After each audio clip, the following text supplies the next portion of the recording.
Right on, guys. This is real now. Welcome to episode 1 of the Six Pack Podcast. I will, intro what we're trying to do, and what we're not trying to do, here first, and then we'll go around and introduce our lovely hosts here. So I think about Harry, about 6-8 weeks ago, I messaged you and said, Yeah, that's spoilers for my name, but like, yeah, it was about it's actually just about a month ago, to be honest. yeah, Around this time last month. hey, what do you think? Um, we co-opted Shan in here. Spoilers, more Nice. names. They're on the bottom. They're down there too. So if you haven't read it by now or you're listening, Hello. thinking about kind of just doing a little cozy chat about Natural Six and other things. Little less chaotic than the watch along party chats where we got trying to mediate 20 voices. Maybe we can manage to mediate 3 voices, and hopefully we'll get some guests on here at some point and mediate 4 voices.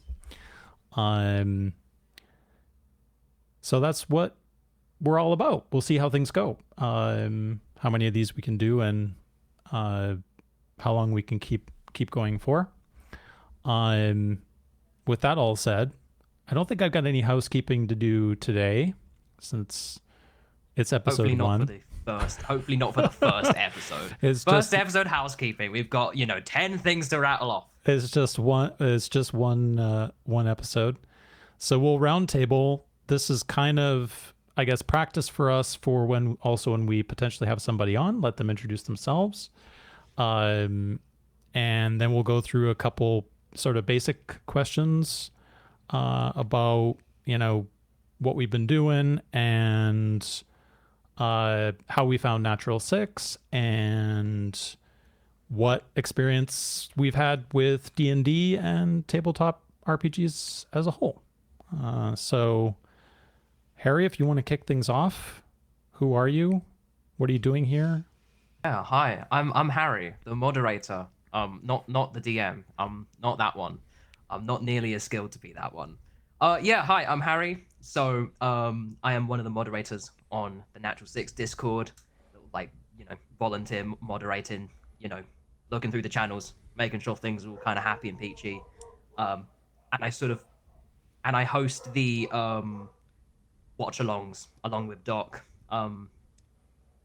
on every every story episode. That's what it's called. Yes, every story episode, every other Tuesday, where we basically sit in a Natural Six Discord community. We watch alongs, kind of like a virtual simulator, virtual cinema. That's, yes, immediately misspeaking. Great job. This is going brilliantly. Okay. Yeah.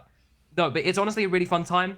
If you are somehow listening to this and you are not on the Natural Six Discord server, you should join the Natural Six Discord server and come along to little watch-alongs every story episode, because I think it kind of adds a lot of fun to the experience of watching the episodes, really. Yeah. In general, I'm Harry. I make video games on the side. That's sort of what my career path is. And I've never done a podcast before. I literally just got a microphone arm pretty much exclusively for this.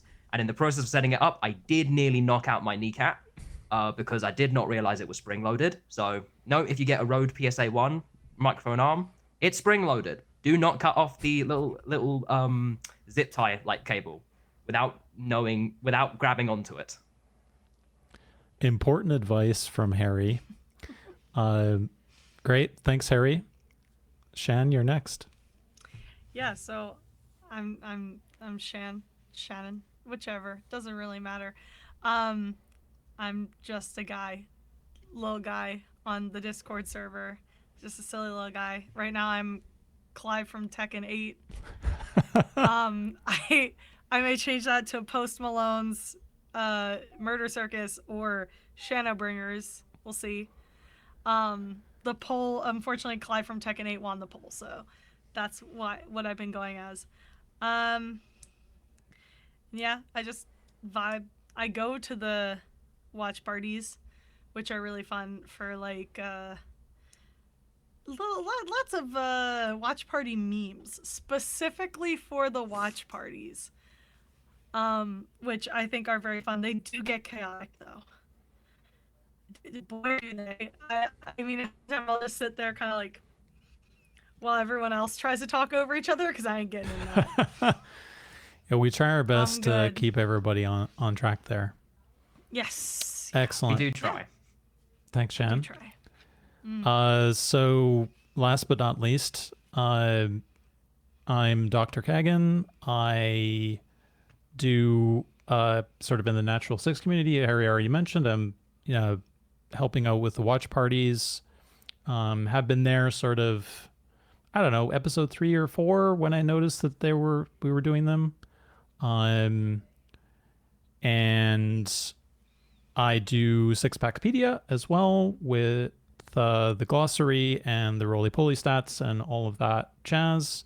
Trying to give people a nice way to intro in, and especially when you're they're trying to get into the episodes and trying to keep track of everything that's going on.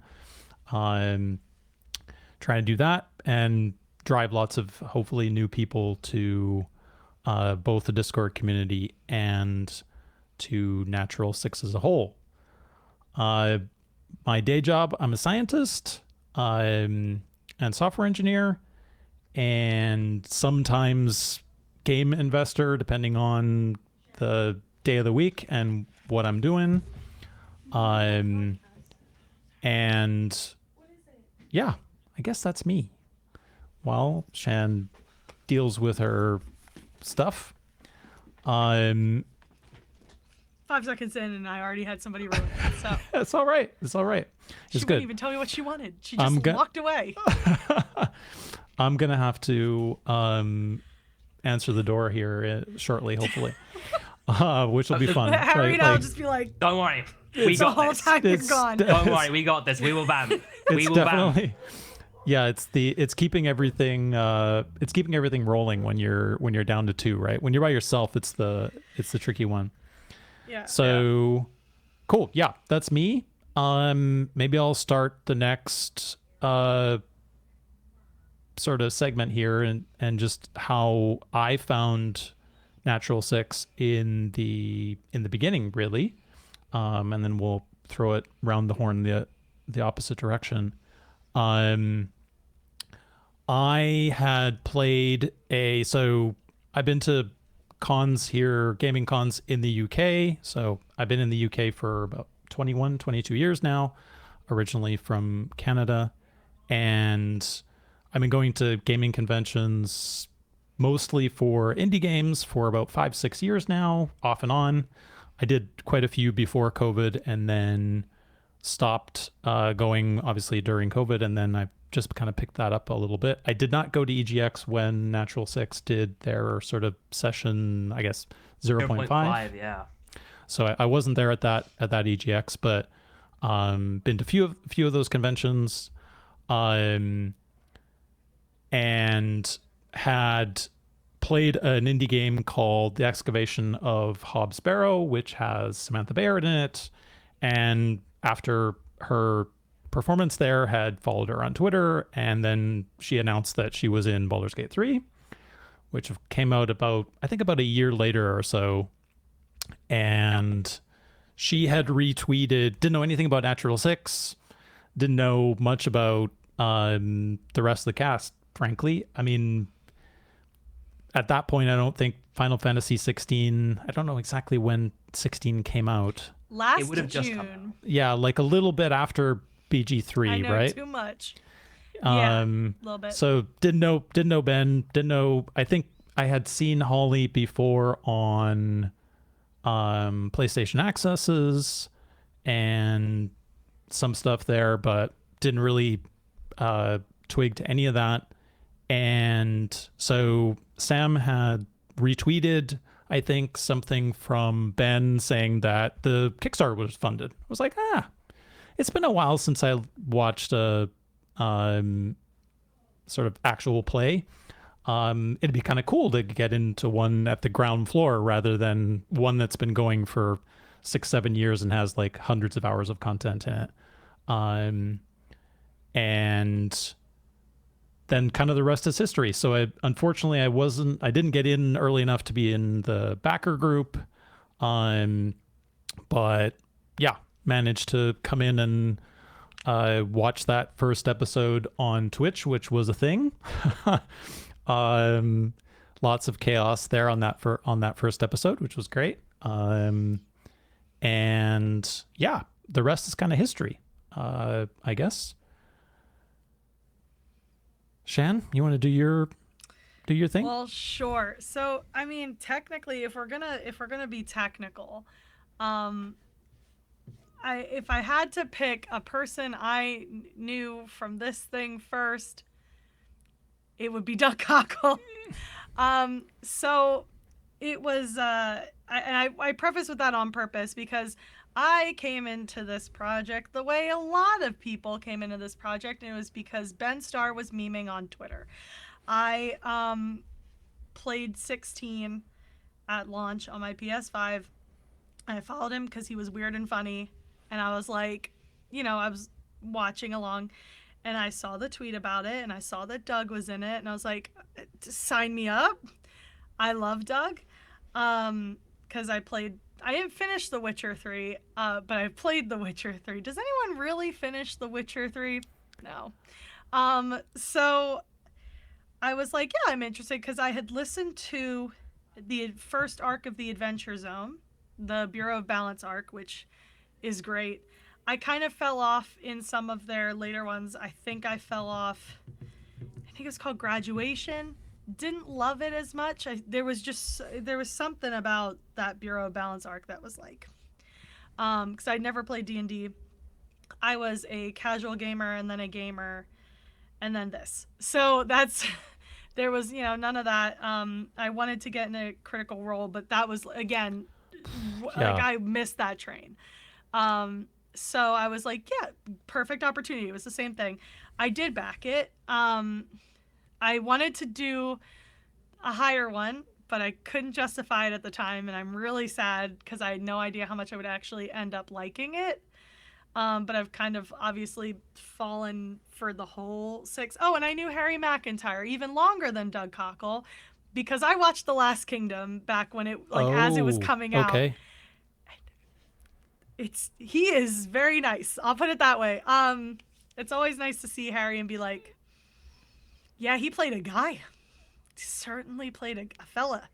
But yeah, so obviously as I watched, I was like, yeah, now I love everyone. Not just these 3 guys. And yeah, it's been a great time. I'm really glad I got to get into something like when it started to kind of not only build up with the show, but with the community. Because the community really makes it. Sweet. Yeah. Harry, you want to do your bit, and then you can start us off on what's your D&D origin story? Okay, so I get to combo it one into another. You do. Brilliant. Yeah, awesome. Oh gosh. Okay, so with so how I ended up finding out about Natural Six. So I mean, I think it's very interesting seeing how everyone else kind of found it, because how I found out about it was like my extra prop. I accidentally hit my hand against my prop. I'm being attacked by my own props that I have live on camera, only visible on like YouTube or wherever this is going out. So, I've kind of like a lot of it's only taken me probably about 12-13 minutes for me to go into a conversation without referencing the competition BAFTA Young Game Designers. I pretty much got into my games industry sort of like a hobby, then into career through this really awesome competition that's open for teenagers called BAFTA Young Game Designers. And one really cool thing about that, through that whole scheme and system, I've gone and worked with them on a bunch of different interesting workshops around the country. And the cool thing about that is I've worked with Aoife before on one of these workshops, and Aoife used to like host, and she still does a lot of stuff with BAFTA Young Game Designers in supporting the scheme. So I've kind of been lucky enough to do a bit of work with her before, and she's absolutely fantastic. And as part of this, I also am kind of like grateful to sort of like know Ben Starr as well, through just going to different games industry events and sort of having like some really interesting chats with him sort of around about the time when Final Fantasy 16 was coming out.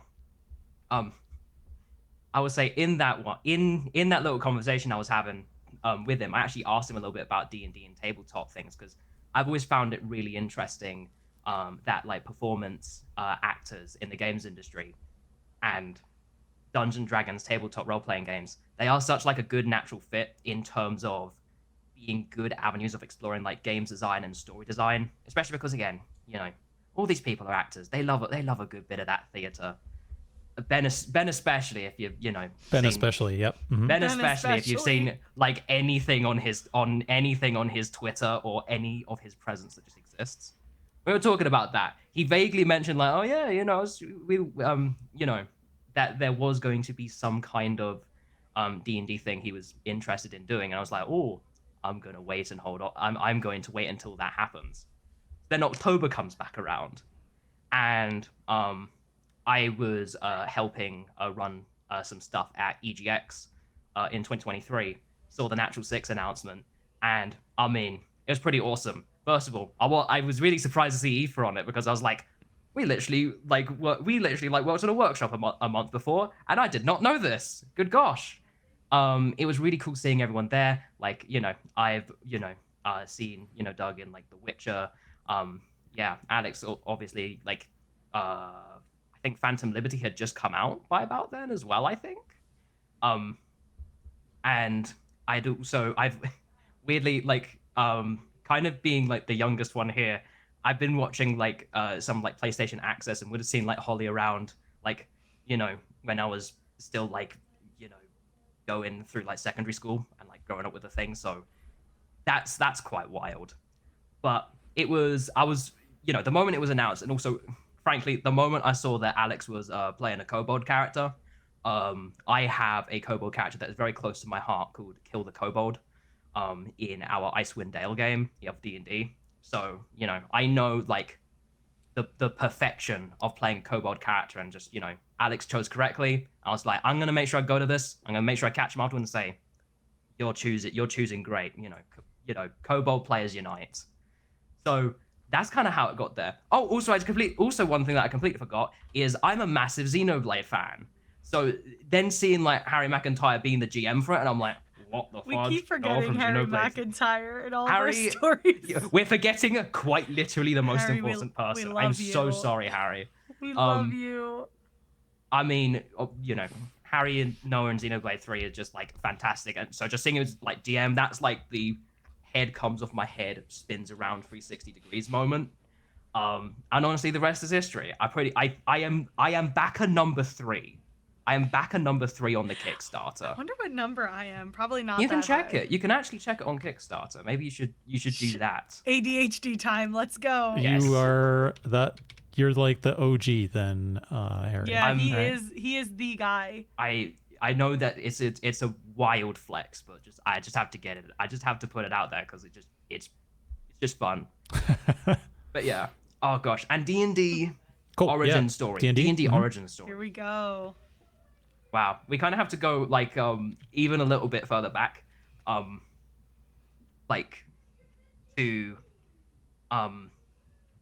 actually got into D&D from, again, an actual sort of like young game designers like associated event where over there, like kind of like one of the first real like friends or sort of like contacts like I made in the games industry was with Samantha Bayard. And I mean, she is fantastic. Like, follow her on Twitter and Blue Sky if you haven't, because she's just like one of the like best people in the industry.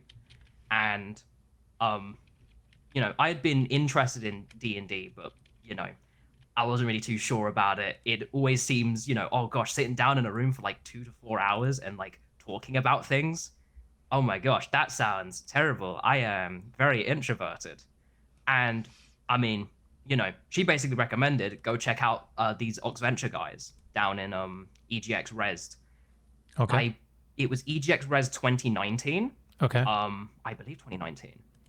It was very specifically it was one where they ended up having to sort of like crash into like a masked, masquerade kind of like ball party. Oh, Egbert immediately just went off, got drunk. I think I know what you're talking about. I have been watching Yeah. it on and off, so yeah. Mm-hmm.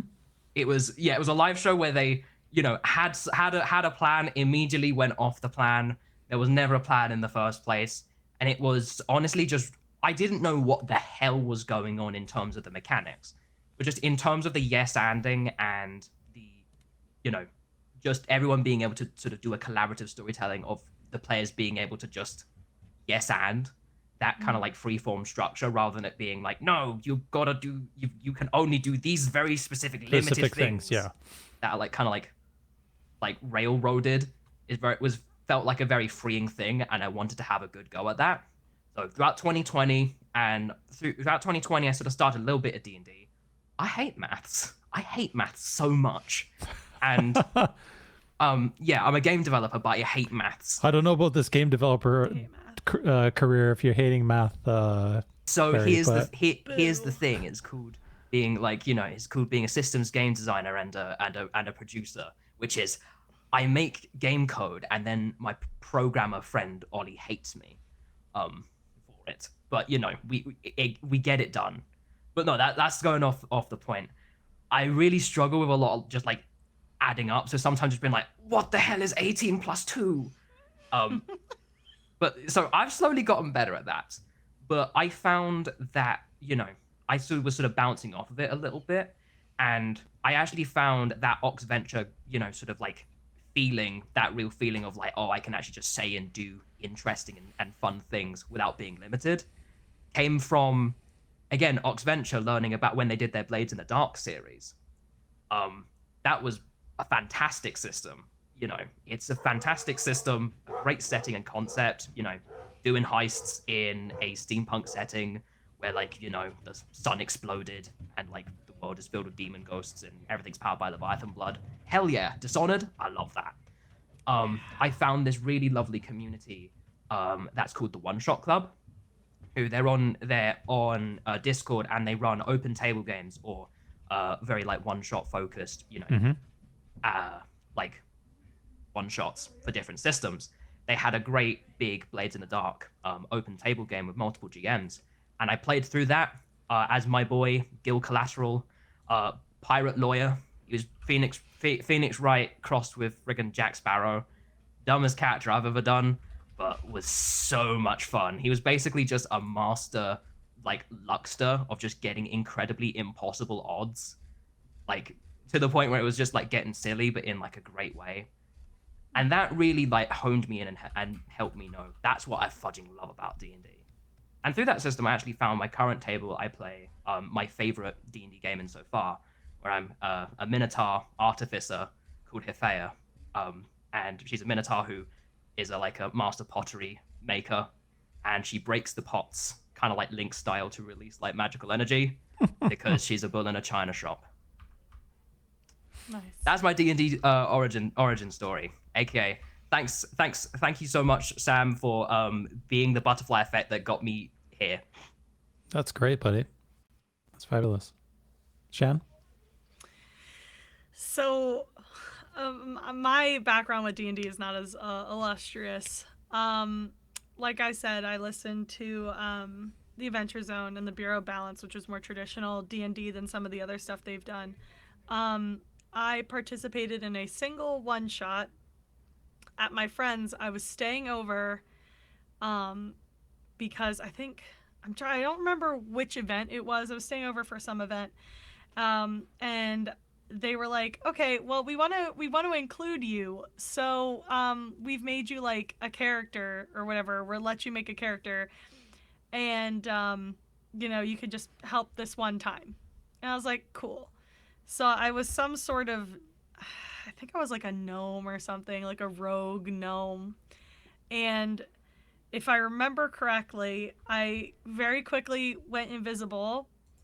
They were all like fighting it, and then I was like, okay, I'm gonna jump out while I'm invisible and just stab him, like jump from on high and stab him, and I killed it. And they've no to this day those characters have no idea what killed that thing. They don't know. Which I thought was hilarious. I was like, this is great. This is the funniest thing I've ever done. But that's about all I've played. I did buy the new player handbook. I have not read it, but I have it. It's over there somewhere. You can kind of see it in the distance. That beautiful red spine. So, it's something I would like to do sometime, but my schedule makes it like near impossible because I don't have a consistent enough schedule, which sucks because it would be nice to try. I don't know if I could do it, but I'd like to try. So like, the extent of my like knowledge and background is pretty much limited to listening to other people play D&D. So Cool. yeah. I'm gonna try and keep mine short because it's a long story. I yapped for ages. But, like, Well, it's you were content. answering two questions. You were answering you two were questions. you were answering two questions, Harry. Yeah. So, all right. So, I've been playing D&D for over 30 years, I guess, or playing tabletop games for over 30 years. I first got into D&D specifically back in the early 80s. Friends of mine were playing, and we used to, at that point in time, there was no internet. And everything was predominantly print. So getting a copy of and I think in that time it would have been Advanced Dungeons and Dragons, so not the first edition. So I'm not that OG that I played first edition. And at that point in time, it was TSR that owned everything. And I had friends who were playing, and what we did is there was a TSR published two magazines, one called Dungeon and one called Dragon. Wow. And Dungeon had, and I honestly can't remember the cadence of when the issues came out, but so whether they were monthly or every 2 months or whatever. So we used to wait because the library at the school had the subscription to Dungeon. So what we'd do is we'd get the Dungeon magazines in, and they had a bunch of, they basically were DM help guides kind of thing, or at least that was what was in Dungeon. Dragon had more kind of like stories and prose from the various different modules you can buy, because it was a big thing from a sort of money-making point of view then, is that, buying the actual books and everything was a way for game developers to actually make money. That's how they, did that. So, same thing a little bit today, but it was so much more of a thing.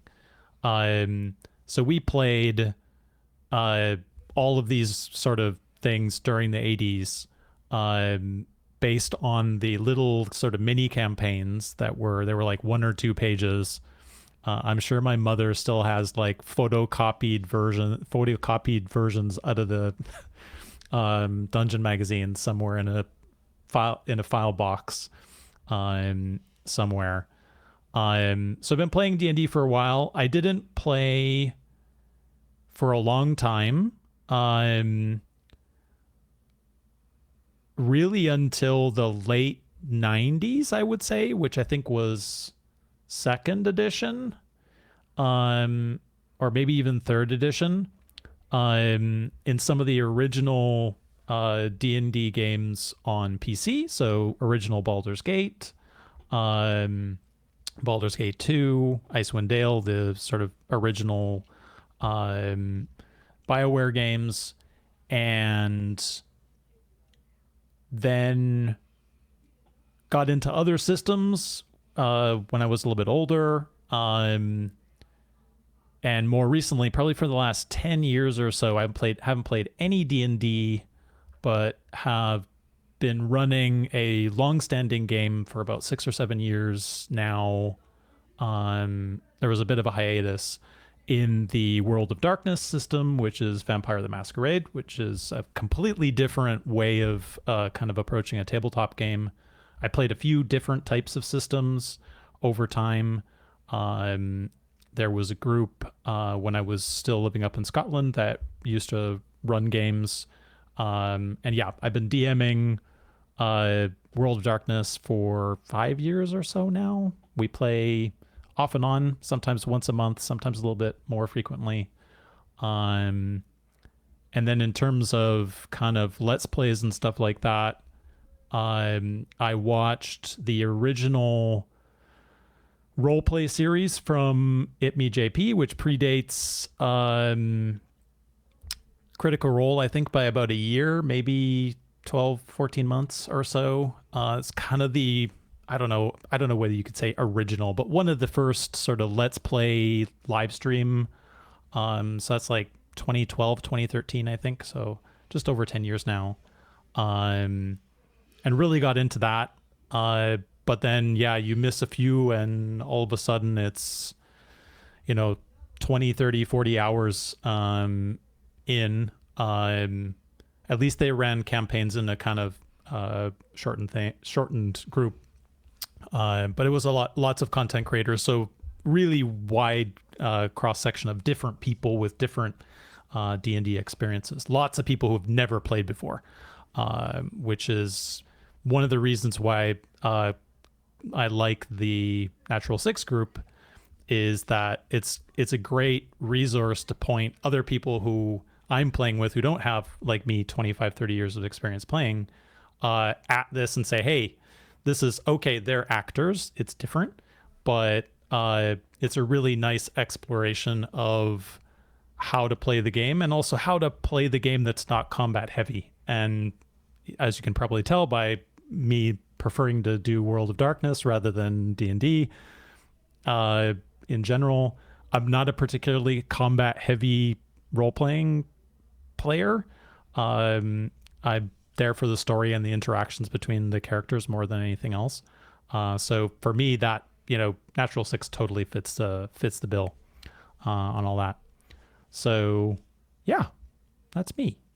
I think I was gonna say, like, Natural Six, I think is, I for me it's what how everyone wishes their home game would be like professionally, but it's still got it's unmistakably got that home game. It's unmistakably got that homemade vibe, like home game vibe, in just the best of ways.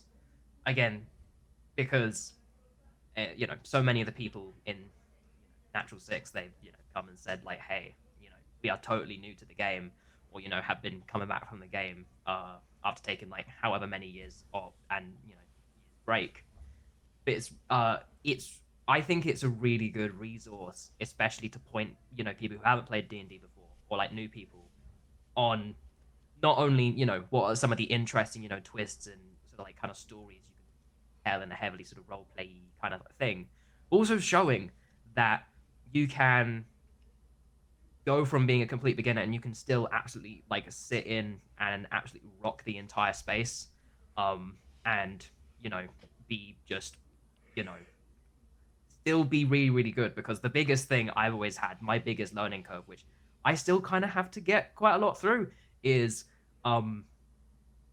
feeling that so sweet feeling of, oh no, I'm not as good as these other people. Like, oh my gosh, what am I doing here? Everyone here is so awesome. They're acting their hearts out, and I'm just here being like, my name is Scrimblow John. My name is Scrimblow John, and I'm here.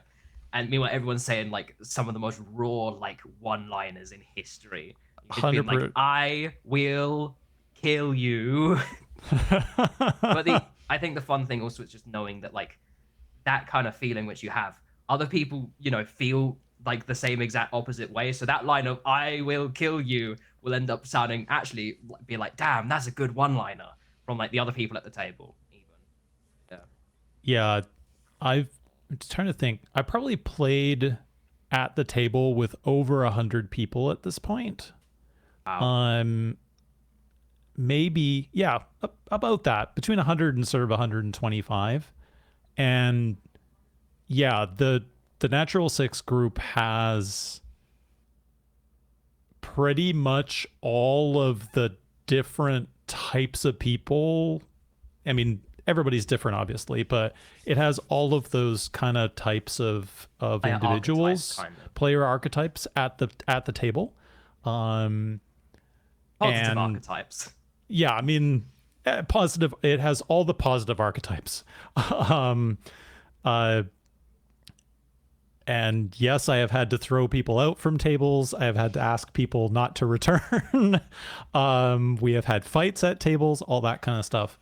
But yeah, it has all the positive archetypes that help you, I think, if you care about the people that you're playing with, you can understand how to get, if you're at the table, how to get the best out of the other people at the table, because it's always better if you can try and get the best out of the people that you're playing with. Like if you want to play by yourself, like there's tons of ways to play by yourself, right? Baldur's Also, like, Gate is good right there. There's a ton of fabulous games, Baldur's Gate 3 included, where you can write your own story and, you know, do all sorts of crazy shit and be, you know, basically be insane at the table. Write a novel as well. You could write a novel. Yeah, write a do book. all sorts of stuff. But yeah, I mean, part of being at the table is trying to get the best about the best out of the other people that you're playing with, right? Absolutely. And certainly as a DM, that's what you're trying to do, right? Really, the game's not for you; it's for everybody else. And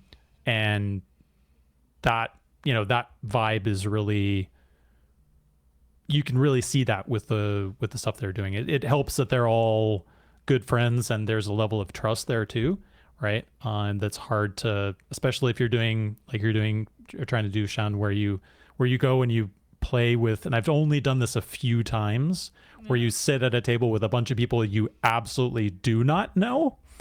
I would say that's probably the hardest way to play D&D, right? Or certainly the hardest way to get into D&D, right? Yeah. But yeah, I'm sure we'll talk more through the episodes about what it's like to play a D&D. But moving swiftly on to a little bit of news before we get into what's been happening in the world of games over the last bit and what we've been doing. And then we'll talk a little bit about episode 19 and the Action Surge. So just quickly, this dropped, I think. Can't be reached. Oh no. Oh, it's all good. It helps if I copy and paste correctly. Yay. So this dropped. Holly dropped this a little while ago. It's really cool to have some merchandise available. I know that like so much of the community has been like, please let me buy some things from you. And you won't have to do like dark dealings with like people at MCM Yeah. Like, please, can I get please can I get one?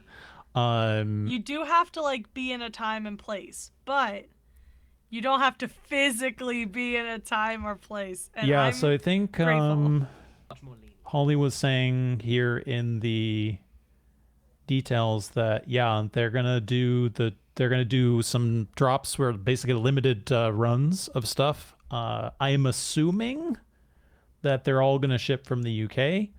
Don't know that. Don't quote me.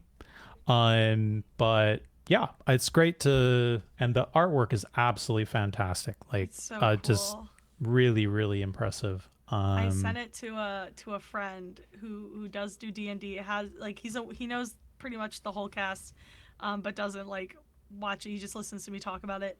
And I sent it to him and I said, this design goes so hard. And he goes, that goes incredibly hard. Like he has no context whatsoever. I had to explain what the dates were and everything. But he was like, that shirt goes hard. Yeah, it'll be great. Hopefully they'll have some other stuff for people who maybe don't need another t-shirt. But yeah, it looks like sort of, mid-February, we're going to have some stuff available, which is pretty sweet. I have to say. Harry and I were both lucky enough to get some stuff at this year's MCM Comic-Con EGX. We got our lovely t-shirts on, which are fantastic. I think they're also going to be again, don't quote on this, but like I think just from the news post, it might have like the t-shirts might be available on the merch they store said probably. select. I literally was about to say when I tried to pull a watch party interrupt. It says here it will feature a mix of core items that will be frequently featured, such as the items we previously had available at EGX, and brand new items that will be exclusive to the drop. Yeah, It's is towards that the down bottom. at the bottom? Yeah. Oh yeah, here we go. Yeah. T-shirt review. I did get some merch, but I had to use a middleman. I had to ask our incredible roly-poly boss. I'm trying to think of like the roly-poly czar. I'm trying to give him a title. Mr. T. Yep. Mm-hmm. Yep. I had to ask. Andrew was kind enough. Even he nearly didn't make it, but he was kind enough to get me one of everything. I just came from work, or else I would also be wearing the shirt. But it would be nice to not have to, like, ask someone to do something for me. It would be nice to just do it myself. To do international smuggling in order to get them in your hands, right? Right. Yeah. And I did send him all the money required. I sent him for the cost of the stuff. I paid him for shipping, all that jazz. So, like, yeah. No, but unless he lied to me. It'll be fantastic. Yeah. Assuming that they get all that stuff I'm gonna through. be parked. So I'm gonna be parked. Like, I know I said I was gonna try and save some money, but anything I can do to support the show and also have cool merch that nobody's gonna know what it means. Like, I've been using my tote bag everywhere. I used it at all the conventions I went to over the summer, including the ones Ben was at. I wear my hat. I wore my Eagles hat for the last couple of days because the Eagles won, and I'm pretty happy about that. But I typically wear this hat because I also have my pin on it. Like, I'm all out. So I will do it. I will be irresponsible. It's fine. I have 2 months to save up. It's really nice. Yeah, it's like they're really nice and like subtle. They're really nice and like subtle designs as well. Yes. Like, I just think the logo is pretty neat and cool. Mm-hmm. Yeah. Doc, Natural Six t-shirt review. Let's do it. Yeah, let's all do a t-shirt. Well, I don't have mine on, but I can Natural review Six it. t-shirt review. Yes. Natural Six t-shirt review right now. My review, because I've launched into this, so I'll give you time to think. My review, yeah, very comfy, very nice, like premium materials. Bosh, pretty good. Mm-hmm. The best thing is that this shirt, the little like pocket thing, it's embroidered. So embroidered. Mm-hmm. I like a bit of embroidery. It's quality. I like just kind of like going, oh yeah, that's embroidered, and not looking weird at all in the process. Yes. But very nice, very nicely like laser cut. Laser cut. I don't even know if that's a term. Nice. It's nice and done. It's done good, high quality. I've been wearing it for quite a good little while. It survived a lot of washes. High quality and good. So you should get one. You're not affiliated. Not affiliated. No. Important thing to note. But you should buy one. Not sponsored. Yes. Important thing to note. Like, over half an hour into the podcast, we are not affiliated. We are in any way. We are not official in any way. Just kind of doubling down on what you've already said. Yeah, quality of the shirt itself is great. Had lots of merch shirts from lots of different people and things over time, and including some that we've had made ourselves for businesses I've been a part of. And it's always tricky to get to know whether you're getting a quality shirt. It is a nice quality shirt. And yeah, the fact that the Natural Six logo and everything is embroidered directly on it is, yeah, absolutely fantastic, to be honest. And the other little thing, which probably Harry will say, is that there's like the little personalized little tickets, right? Oh yes. That were on them yes. all, given with the thank yous and everything. That was really cute. Yeah, those were great. So yeah, I'm trying to think of what else I got. I have a tote bag as well. Got the tote beanies. bag. We forgot about the beanies. I've got And one on. I didn't Yes. I didn't get a beanie, mostly because I have too many beanies and I wasn't sure whether that was really for me, but Right. I got most of got some other stuff. I wasn't there early enough to get. There were coins and Yeah. dice sets still I blame left. the security guy because Andrew was one person away from getting me Man. one of the things, and he said it. The person in front of him Yeah, got it. so 'Cause I yeah, asked there him was to a get me very whatever limited stuff set he of could get. there was a very limited set of that kind of stuff there. Yeah. But I mean, all of it is. Holly has said multiple times, including in the most recent Action Surge, I think, that she can hook you up. She can brand anything, and boy, she has delivered. Yeah. The stuff is Ollie great. Is just like the brains behind like the branding and organization of that. Like I remember when she did like basically a test stream that was literally just boxing and doing all of the Kickstarter merch, and she was just like doing it from her house. It was just like, and there was a lot to deal with. Like that was a lot of stuff to deal with. And I'm like, wow, I would not have the patience for this. I believe it. So yeah, merch review. It's great. I will say as well that, and this stuff's on, maybe I'll just flip back here. I'll change the page over and hop over to the which glossary pages can I show with looking at that. Without Looking at the glossary, I was gonna say the one thing that I like about that Newly Dead t-shirt, I love the addition of having all of the different episode air dates. Yeah, it's The so episodes cool. from zero to definitely pretty much 13, Which- end of arc 1. I don't want That's to I don't want to show any spoilers right now, so I'll leave this out, but Mark from Crafted Campaigns, who does all the minis, is just like a fantastic human being in just overall, but the stuff that he does is great. And if you're on the glossary and you see some links to his page, there are several minis from the episodes also available, and they are also fantastic. I've got a few from the first batch that he did sort of after episode 5 or 6, and then he's done most recently a whole new set after sort of post episode 13 or 14. So there's a bunch of new ones up there. So yeah, there's some great stuff there for sure. Right. Shall we move swiftly on? We'll review the December schedule and the stuff for January towards the end, just to give everybody a sense of what's going on. So, I do have one thing to say. Yes, ma'am. I think the dates are especially cool for those of us who come to the watch parties, because those are actual dates where we hung out. Yes. I just I realized. think that's very cool.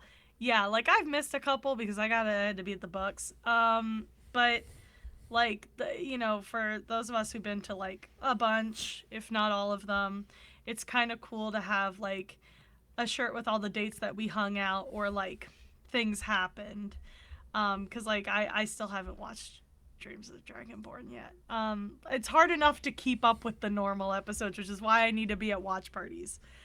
But it's just really cool to kind of have that record keeps of all these times we keeps hung you out. on track for sure.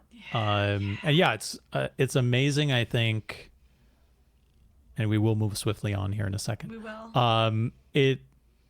It's amazing that we're coming up on 20 episodes. Mm-hmm. I think, yeah, I mean, that's double the Kickstarter amount. It's I'm really happy that we're here, and long may it continue. Yes. So we're just gonna go around now, talk a little bit about what we've been doing the last couple weeks, because it's been I guess a week since the last story episode. There will not be another story episode until January. Lots of things have happened over the last couple of weeks since we talked last, I think. So I'll throw it to you, Harry. What have you been up to in the last little bit here? Boy, okay. So,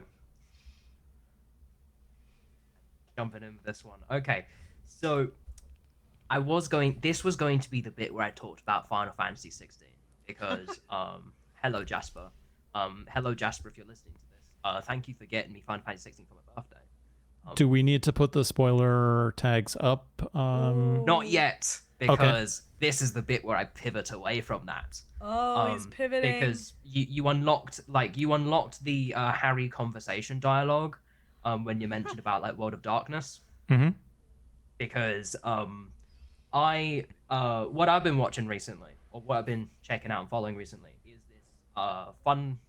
this very fun series called Hunter the Parenting. Okay. Which is based, I'm going to say loosely based on the Hunter the Reckoning books, which are also part of the World of Darkness system. Yep. Where instead of being the vampires, you're playing as vampire hunters, or yep. You're the people hunting all of the other things that you play as in the other World of Darkness games. Yep. And most of the time, it's Hunter is a very also deadly game as well.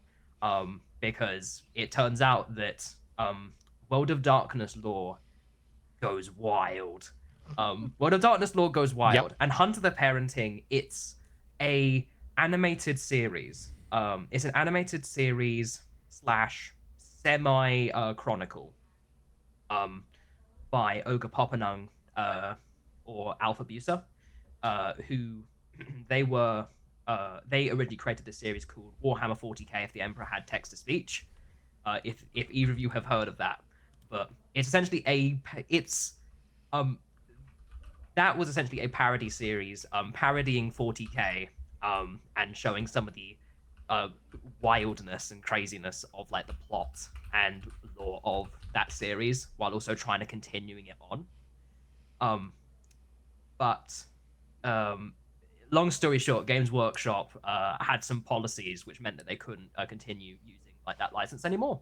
Mm-hmm. So they essentially pivoted and created a new series that's called Hunter the Parenting, which is doing something similar, exploring characters who are totally not the characters from Warhammer 40k, but if the Emperor had text-to-speech. Totally not them, but in Norfolk, England. And yeah, they're a legally distinct family of vampire hunters, and it's a really well produced, really quite funny internet series. Very recently, because they've been dormant for about 8 months since the previous episode. But they've recently been pumping out a lot of really good side stories and sub chapters to go along with their murder mystery arc, because they're doing a whole murder mystery arc where you got to figure out one of the people out of the cast is basically a ghoul or one of the vampires, so basically a spy for the vampires effectively. Yep. And maybe there's a werewolf involved. Maybe there might be a full a full vampire involved. There's a lot of it up there, but they've laid out a lot of the clues in an interesting way that there are a lot of good theories. But it's a very good series, and I recommend checking it out just because it's just a lot of fun. Especially if you're a World of Darkness fan, because they like talking and highlighting a lot of the absolute oddities and that series, and it's great. Oh, that's fabulous. That's fabulous, Harry. Did you watch the Game Awards? I did, yeah. So I watched the Game Awards. So I can kind of like I watched the Game Awards at like 1 a.m. to 4 a.m. at night, and I'm still recovering from that. And I mostly just kind of like watch it with friends. We had our classic Game Awards bingo, or we couldn't think of an extra like 5 or so categories, so it became Game Awards Bing. And it was really funny because we had a whole line of bingos that one of the bingo boards was something like Astrobot had to get. I forgot how many awards Astrobot got. Spoilers for the Game Awards, I guess. I guess, yeah. I guess spoilers for the Game Awards. 4, 5, maybe. Yeah, I think it was 4 or 5. It was one of those. Basically, there was a thing of like Astrobot gets. It was either like 4+ or 5+ awards, and the only way we could have gotten a bingo would be if Astrobot won Game of the Year. So that it was like a full, it was a full cinema. It was a full like cinema moment. And yeah, we got Bing that night. We got a Bing. But yeah, Excellent. it was an interesting time. I do not remember anything about it apart from like my favorite moment of it, which is when they went from like the great, arcane music section, and Jeff Keighley, bless the guy. He was like, man, that was so emotional. Well done, well done to them, man. That was really emotional. And now on to our next Game Awards announcement. Yep. Like, I legit saw like the marketing just out. enter his persona. It was like it possessed him, and it was just a fantastic moment. I wasn't able to watch it live because I was traveling, but Probably for the best, to be honest. and there was I remember watching it back, and I had, because it was the live the YouTube stream, and just looking at I happened to have the chat open, and there was I just remember vividly exactly the same point that you were talking about, Harry, where there was a bunch of stuff in the chat with saying that the soul has left Jeff Keighley's body. Time to capitalize. Yeah, it was like, oh, the soul has gone out. Now we'll go back in after I've done my Ad break. Ad break, right? No, that's cool. Shan, you been playing anything big? You been doing anything exciting? I mean, aside from watching the Game Awards, all I do is play Final Fantasy 14. So, but it's because it's mostly because it's a game I pay to play. Yep. So I would absolutely be playing more games. I have quite an extensive Steam library. This PC I've only had since September. And the one thing I wanted to do was play video games. And I have a ton of video games. But I pay for PlayStation for Final Fantasy 14. So I'm playing Final Fantasy 14. And like, as much as I want to play other games, like I have right now in my Steam cart like 5 games, like ready, waiting for the 19th when my credit card bill rolls over. I've got all 4 Dragon Age games for the PC. There are some great sales right now on indies sales. too. Yeah. I've got Balatro, otherwise known as the Clown Show. In my library itself, I have like the BioShock games, Mass Effect. I don't have Final Fantasy 16 yet because I was like, I already own it, so I can wait. Mostly a bunch of games I've already played on console because I thought it would be easier to move over to PC with games I've already played. Yep. And get used to it if I don't want to use a controller. But yeah, so it's been all, I played like maybe 20 minutes of the 16 demo just to see what it would look like, and that's it. Like no other game's been played on this PC. Cool. So one day. How much FPS were you getting in Final Fantasy 16 on PC? I didn't even look, but it didn't seem like I was dropping any. But I mean, I specifically checked with my friend and was like, this PC I want, is it gonna play 16? It better play. Like, yes. It better play 16. Yeah. Yeah, like, because that's what I wanted to eventually play on here, so I could actually like get up close to it and like Sure. enjoy Yeah. it. It's a very Not that I want to. it's a very different experience playing like that, right? Yes. Yeah. I mean, yeah. Everyone wants to get close to Clive Rossfield, but like, which reminds me, I don't know if you've seen or not, but they've been releasing the intros and outros for Clive for Tekken 8. Oh, for Tekken 8. Yeah. There is I saw. one that I haven't watched any takes of me them, but out. I'll tell you the one that takes me out, and like as soon as I finished watching, I literally went Ben Star for game like performance of the year 2025. So when Clive rocks up, I don't know how many characters it's with. I know it's with at least 2. He rocks up, and they're like, "Wow, I love your cosplay. It's so intricate, blah, blah, blah." So he does the lightning snap and he goes, "What the hell's cosplay?" And I just, like, because we weren't sure if they were going to have him record new lines. They did, a bunch of them. But there's that one just, and then if he wins, he'll be like, "Oh, I'll have to ask Harpocrates about if he knows what cosplay is." And I'm like, but my favorite one was there was a streamer who had him wearing the Dante outfit. And so he's watching it play out, and he's like, "I really like your cosplay." He's like, "Wait." And then it cut to Clive saying, like, "What the hell's cosplay?" in the Dante look. And the guy is just screaming, laughing. He's like, "I didn't know." That's but absolutely crazy. It's great. Some of the lines are really funny, but especially the ones with Clive against Clive are also very funny. Okay. So, yeah, it's like a great time. I kind of want to play Tekken 8 now. I Just mean, a little the bit. marketing has done it then, right? Yeah, exactly. And there are people the who want hook to is play there. 16 because of like seeing how much Yeah, fun yeah. the devs were having, because the devs have released like 4 videos about them messing around with Clive, showing you his outfits and all the goofy things he can do. And I mean, it just makes I don't play a lot of fighting games. So like for me, it would just be a silly, goofy little thing I could do when I'm feeling like I want something low key. But I gotta start Shadowbringers eventually.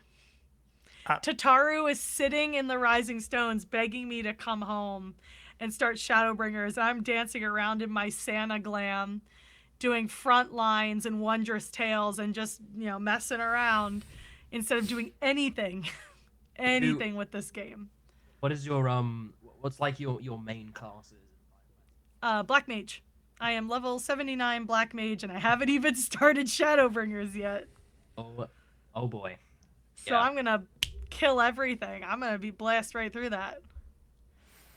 Look, it's again, you know what I've said. A lot of people in the community will definitely say, like, it's rite of passage. You know, especially with Shadowbringers, rite of passage. You can't go through Shadowbringers without having someone who's already completed the game, like go through it again with you, so they can like basically experience the game again and have that emotional vampirism. Yeah, I'm just excited to finally hear the golden, beautiful voice of my beloved Jonathan Bailey. That is all I literally, for an entire patch, was hearing his voice and was confusing it for somebody else. And so when it hit me, and I know I still haven't sent you that video, Harry, but you get to see when it hits me that I've been hearing Jonathan Bailey the whole time, because for some reason it didn't click. And then all day before I played that for you, I listened to Dancing Through Life from the Wicked movie. And so I literally, he said 2 words, just like when Blake Ritson showed up as Emmerich. And I was like, I know that guy.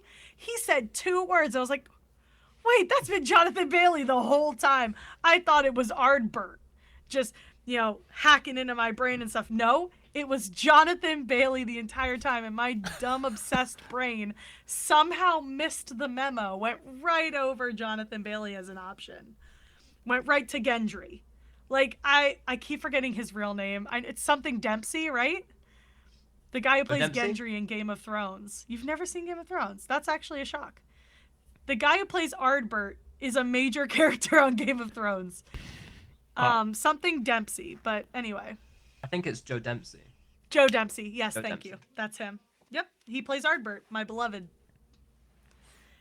Yep. Cool. So, I'm excited. What have I been doing? I was traveling last week. did after the watch party, traveled to the US, did the glossary updates from He was in 37,000 my feet, country. which was fun. I was in your country, Shan. I just missed ya. Yep. So then traveled back. I saw some of the Game Awards. I watched a couple interviews with so the Witcher 4 guys have been out doing a few interviews after the Game Awards, which was cool of them. So I watched a few of those. I've been trying to catch up on all the indies that I had on my wish list. So I'm currently playing Lorelei and the Laser Eyes, Harry. Yes. And I'm currently, let me check. I think I have no NDA on this, but let me let me check. Let's not get in trouble Please in the don't. Natural Six fan Please cast. don't immediately get. Please don't Like, immediately break we NDA. haven't even finished recording the first get us episode. banned. We're so Immediate cooked. blacklist. Tell you The what, chat I'm is so cooked. before I out myself completely here. So I while I was at EGX, I met there were about what, Harry, you think about 20, between 20 and 25 indie games there. Oh, I thought you were going to say 20,000 like Has Been Hotel cosplayers, and I was going to say yeah. Well, yeah. There Wow. were there were at least They're 10,000 of everywhere. those. They're the new Homestuck cosplayers. Yeah. There was lots of those. So there was like 20, 25 indies, Yeah, that's and about true. I met one of the guys there who I knew, who I had previously invested in one with a group. There's a group of us who I met when I was previously up in Scotland. There was a group that was investing in indie games. So as Harry knows, Dundee has a game studio. So does Glasgow, or a games education program at the University of Abertay, and Glasgow also has one. I think Edinburgh does as well. And I knew a few. Sterling does as well, Yeah. So I knew a few people in that sphere, and we invested in a bunch of indie games. So I know a few people in the industry through that.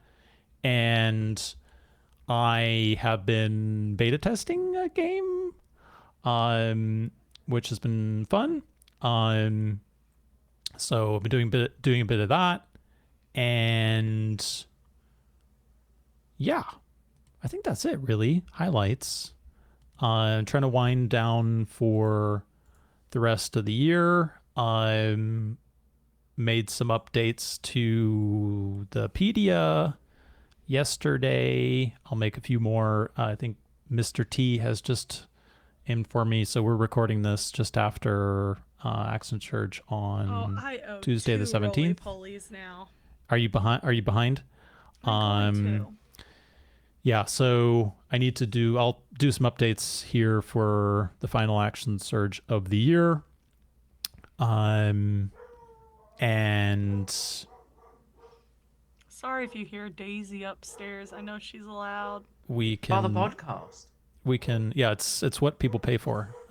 People pay to Shan. hear my dog Here scream, to- which is what they hear a lot of. Like What that are your one dog's bit where she thoughts was on the running Game around. Awards? Oh, what are your I don't know dog's if you thoughts on could the hear Game her Award? running right above my head here, just in circles or something. Because all I heard was Crazy the craziness. Yeah.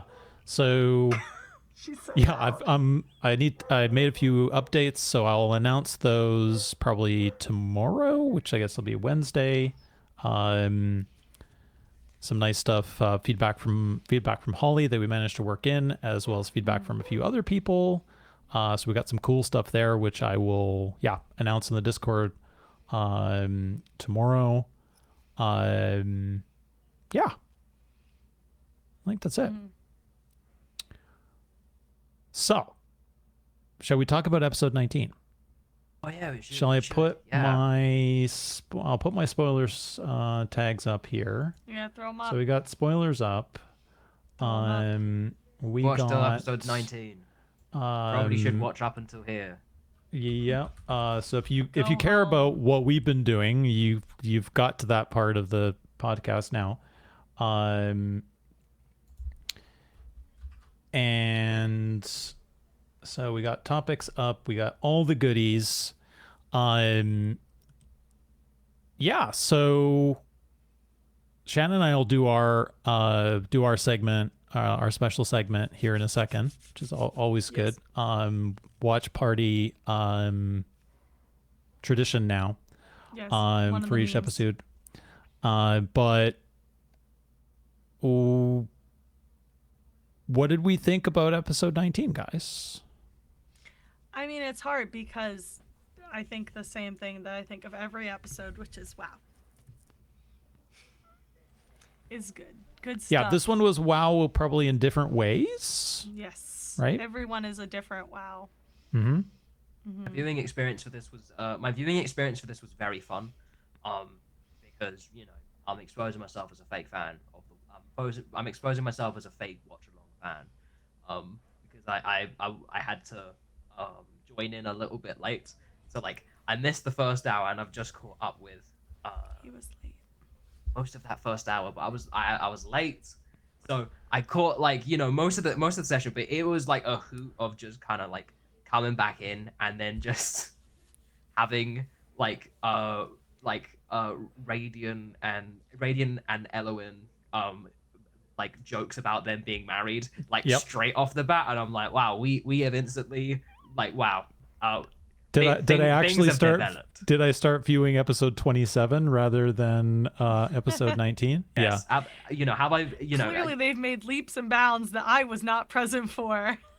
Yes. I do. Yeah. I mean, a bit of the breaking of the fourth wall, but I do. And there is a part of me that enjoys watching Ben sort of deliberately make Holly uncomfortable. But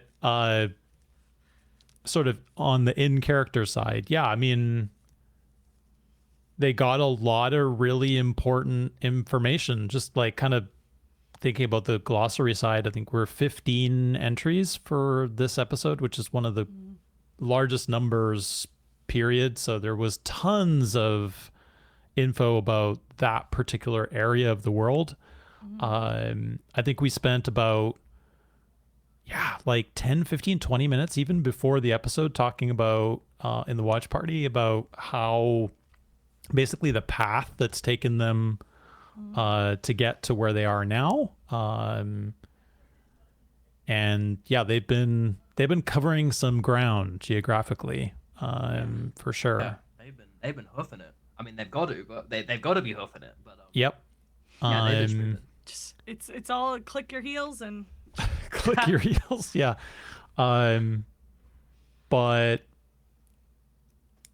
yeah, I mean, I think it was really nice to have Doug and Kelness and by extension Doug really kind of, I don't think Harry forced him out of his shell a little bit, but it did really feel like he felt comfortable to kind of really let some stuff that he maybe felt like, I'll have the opportunity later. I have the opportunity later. And then you realize it's 15 hours later and you haven't seized any of the opportunities, right? Yeah, definitely. It felt like it was. I mean, it was a good natural segue. Yeah, it was a nice segue to be able to start spotlighting Kelness as a character and just sort of like figure out what his deal is, because you very quickly learn out, everyone's got some kind of deal going on with them. Yep. One thing which I want to highlight, which is this is not episode 19, this is going way back. I want to say great job to Aoife for successfully like hiding her subclass for like the first like entire arc of the show. Yep. Because throughout like the first 10 or so episodes of like watching the show in the watch along, we always try to be like, what subclass is What everyone subclass? Yeah. playing? It made for a fun game. Some people were a bit more, some of the players a bit more forthcoming in terms of what they were playing, and others being very kind of like, mysterious. But yeah, I think again also very in character and also very fitting and kind of like, I don't know, yeah, it kind of in terms of how they like explaining, all of the beats and very much like doing the time to root them in some kind of like stuff in some kind of stuff in world. It was kind of cool for Dolly's subclass kind of information to come out when it sort of did. But yeah, going back to actually episode 19, that kind of stuff is it was really nice to again see. It wasn't a big here's the info dump where we're going to learn everything about like Kelness, which as a player, I mean, you can always be like a little bit kind of nervous of, I want to make sure I've got all my like fun cards out of the chest and occasionally show some of them out. But Yep. a lot of people worry that they'll either like show too many things at once or show not enough. So, you can never really like see on that first person aspect, what you're doing, what you're really doing. But it was cool to see it come out because they mentioned it in the action surge, but it's like Kelness is the character is forthcoming to come with the information, but it's just like it's not important right now, or just like not really gonna like talk about Nobody's it unless people asked. Yeah, nobody asked. I think Nobody's there was asked the right questions. Yeah, I mean, I think maybe it was Harry or Holly who said, "Well, yeah, I mean, Kelness will tell you whatever, but you have to ask him, right?" Yeah. And yeah, there was people asking him here, and he was also in a bunch of situations, which is a bit of Harry forcing Harry the DM, not the mod, forcing his hand a little bit by putting him in situations where he was kind of forced into conversational stuff that he's really, I'm trying to think historically, he hasn't really been forced into a conversational story kind of moment previously, right? Whereas here he was very much kind of forced into that, especially with the I'm blanking on the name. I'm gonna Dolus? whip open Yeah, the use Dolus. use the I'm six gonna pack. whip Yeah, we have that open thing the for a reason. pedia here, and we've got some nice new features now that make this a lot easier for me to figure out which things were actually said and done in 19. Yeah, Dolus. Yeah. I really, yeah, that was great to kind of get that backstory, to get that feel for what it means to be a gold dragonborn in this world, which you've probably played a lot more 5th edition than I have, Harry, but like gold and silver have a connotation to them, but they're not, it's more alignment rather than hierarchy in the world, right? I think so. Yeah, I think so. I've not played like Forgotten Realms or anything like that. Yeah. But it's just like it's another tool for GMs who want to sort of play Mm-hmm. into that to sort of be able to play with. I'm probably actually not the best one to definitively talk about Dragonborn canonical Yeah. in Forgotten Realms, and also again Reliquary is a homebrew setting, so it's like Yeah, things can work it differently. conceptually doesn't matter here. It's interesting. But it's just as you say, it's another plot device for them to use however they want to use it, right? And I think Holly, in this is like even wider spoilers, but in the most recent Elwyn's diary, or Ellie's diary, I guess, that we're calling it now, Holly mentioned a bunch of stuff about, hey, what's the significance of this, and how's that going to go, going forward. So yeah, it'll be interesting to see. With given the rareness, I wonder about how that all plays out.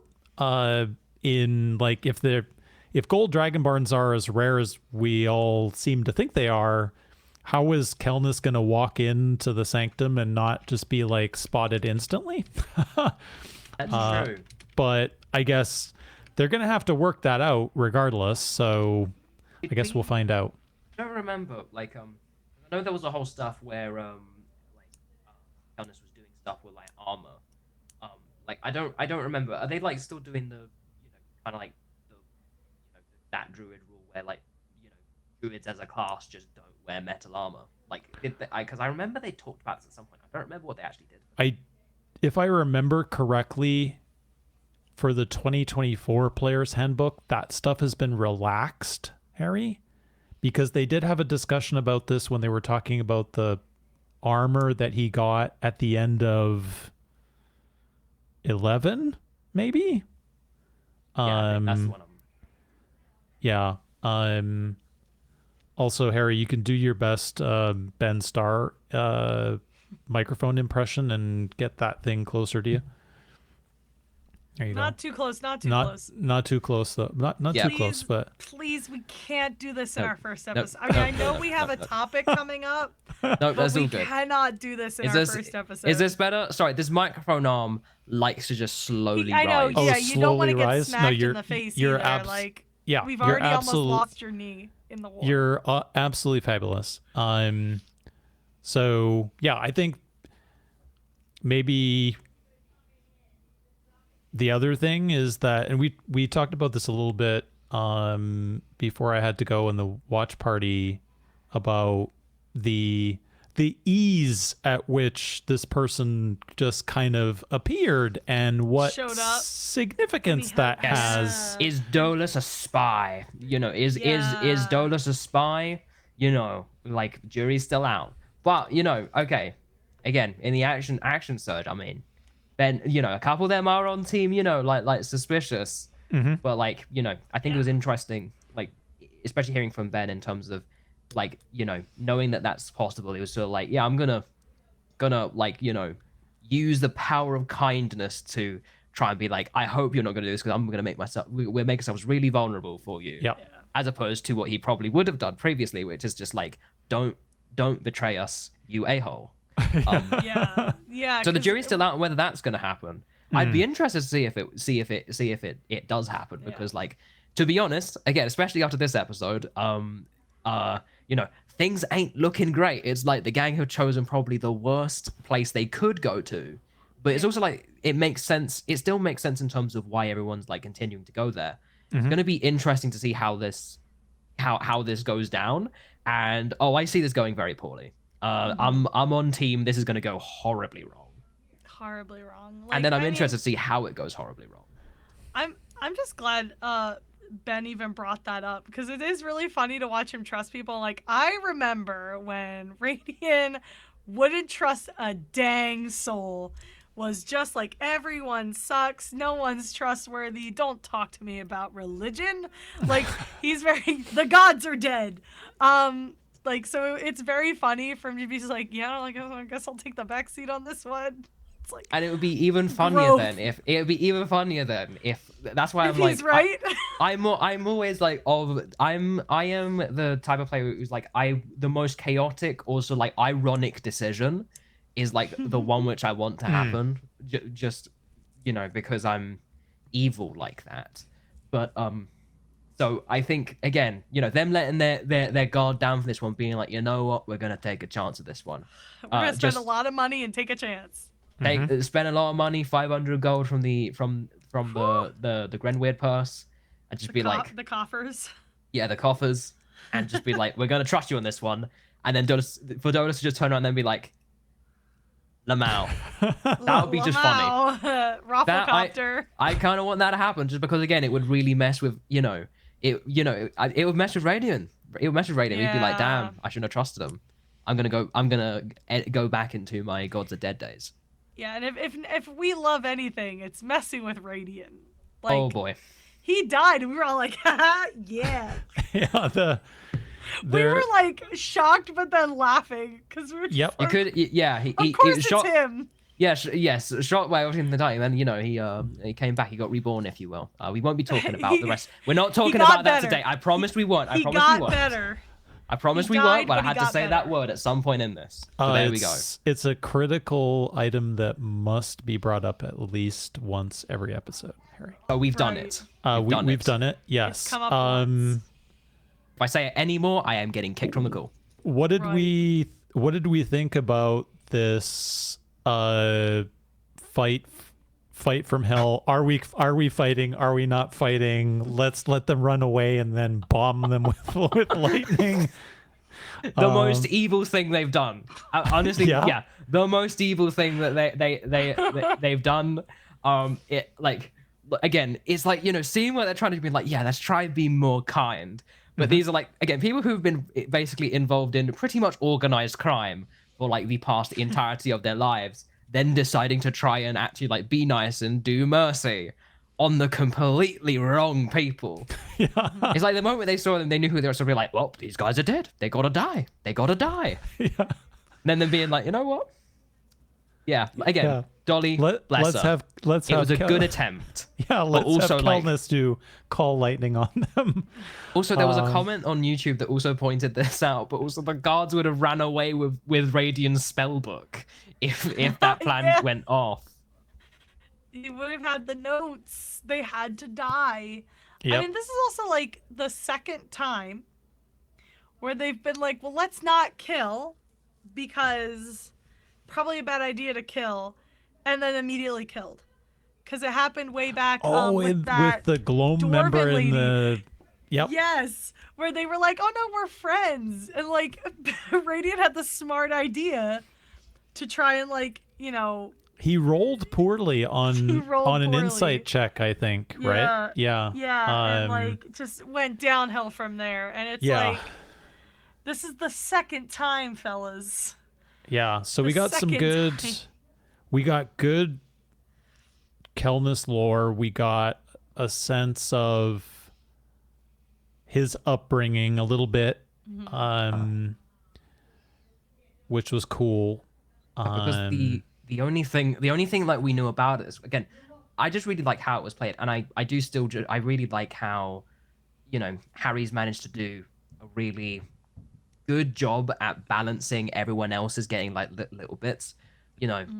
You know, throughout that first arc, again, like big up to Holly for, you know, like basically kind of being put in a bit of that uncomfortable position of kind of like having a first major arc focus around her character, because again, like, you know, that must have been, you know, very like nerve-wracking and uncomfortable to do. But I mean, I think we all agree that she knocked it out of the park. I mean, you know, Holly and Elowen are just like my favorite character in this whole show. I gotta be real.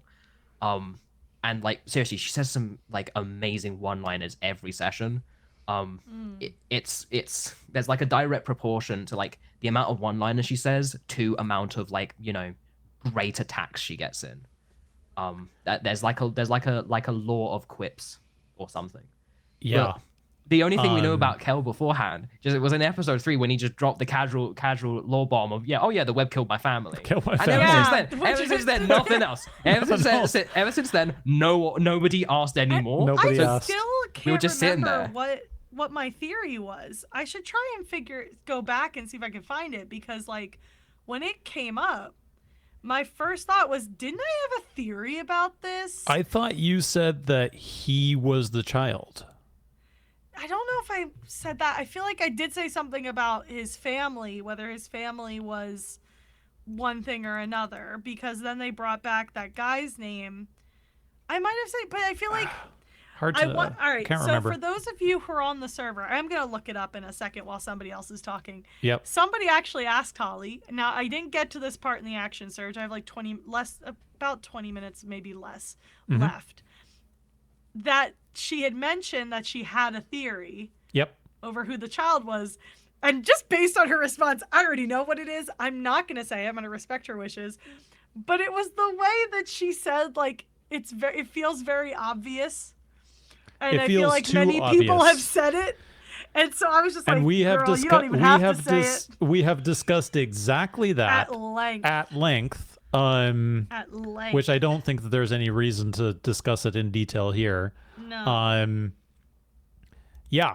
I think it'll be really interesting how much more Kelness we get over the next. Doug had to be almost restrained during the action surge not to disclose things during the action surge. Yes, that yeah, haven't been he's doing disclosed. so tell well. Them? Should So I tell them? No. he behaved himself, but he's clearly he's on a roll. So I really hope that that roll is able to continue, because I love Kelness as a character, as a concept. Personally, I love druids and rangers in general. It's what my sort of personal affinity classes to play. And yeah, we're just gonna kind of see how things play out. I loved the pact to jump into the lake, The mystery waters. the Okay. mystery waters. Imagine they do that, and then it does turn out as a common, like, again, a theory currently is like, oh, is the mysterious, like, Baja Blast water, like, is that going to like lead to the Feywild or something?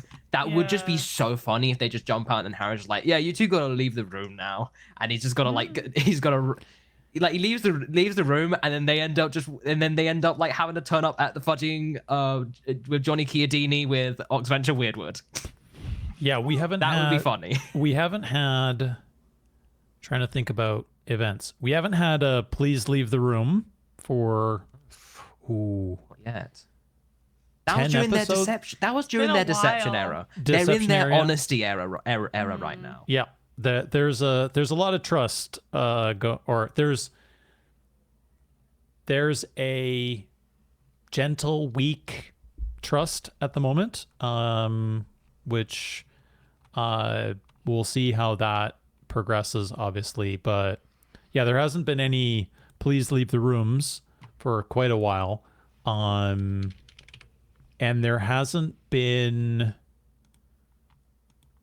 thinking about Mark and Crafted campaigns, we haven't had minis since Mouse. Yeah, I think I have a feeling it'll probably come up. I have a feeling with whatever's kind of like happening at the Sanctum. Yep. Harry's obviously had like quite a few months in kind of like lead up to build those tracks toward the Sanctum, knowing that's where they're going. So I have the feeling the Sanctum's going to be one of those kind of like mini set pieces, which will be interesting. I was going to say, again, with like Mark Crafted campaigns, what's up with Harry's freaky little box, freaky little dice box that Raiden had to roll in that one time? Yeah, and the I think I mentioned during the watch party, they've got all the potions are out on the table at the moment, which is really cool. Very cute. I like the little potions with the D4s or D6s in them, which are very cool for the greater healing. I don't know. They bought 6 or 8 potions, right? In the last episode? Probably. So Not many, but definitely a little. Shan, you look handful. like you're about to say something profound.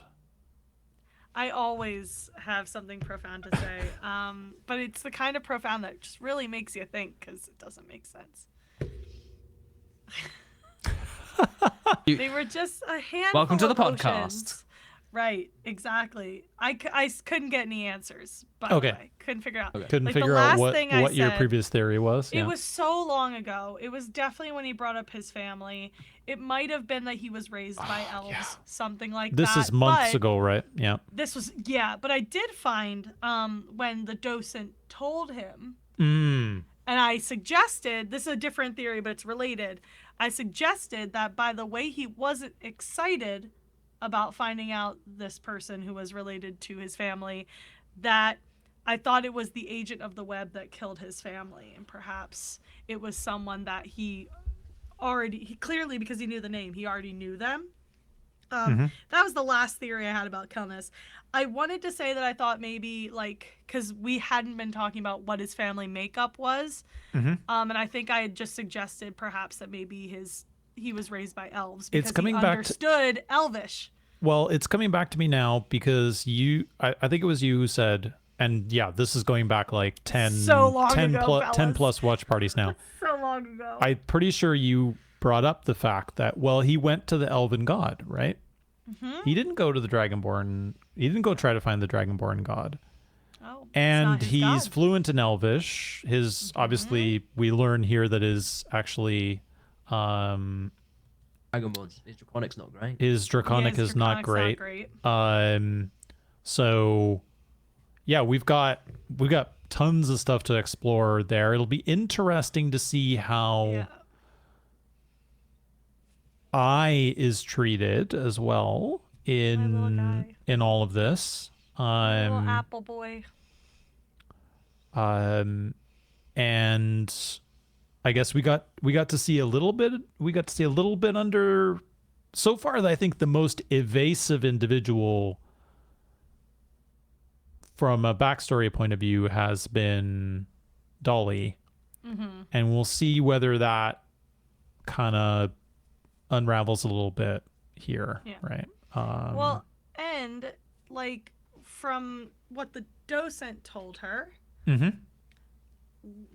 thing that is related to her backstory that we know of is like completely across Reliquiae from where they are right now. Yep. So who even knows when that stuff's gonna start slipping in, because we didn't even get that much in Vale.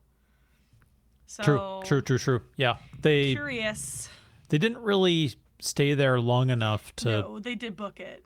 To kind of, and I don't think Harry really elaborated how much more he had there, right? Like, I'm sure he would have allowed them to if they wanted to do more, but yeah, if they didn't they have a bunch of luck checks during that one, and we they weren't did, sure but, what they would but affect. I expect those luck checks were whether they would have been noticed. Yeah.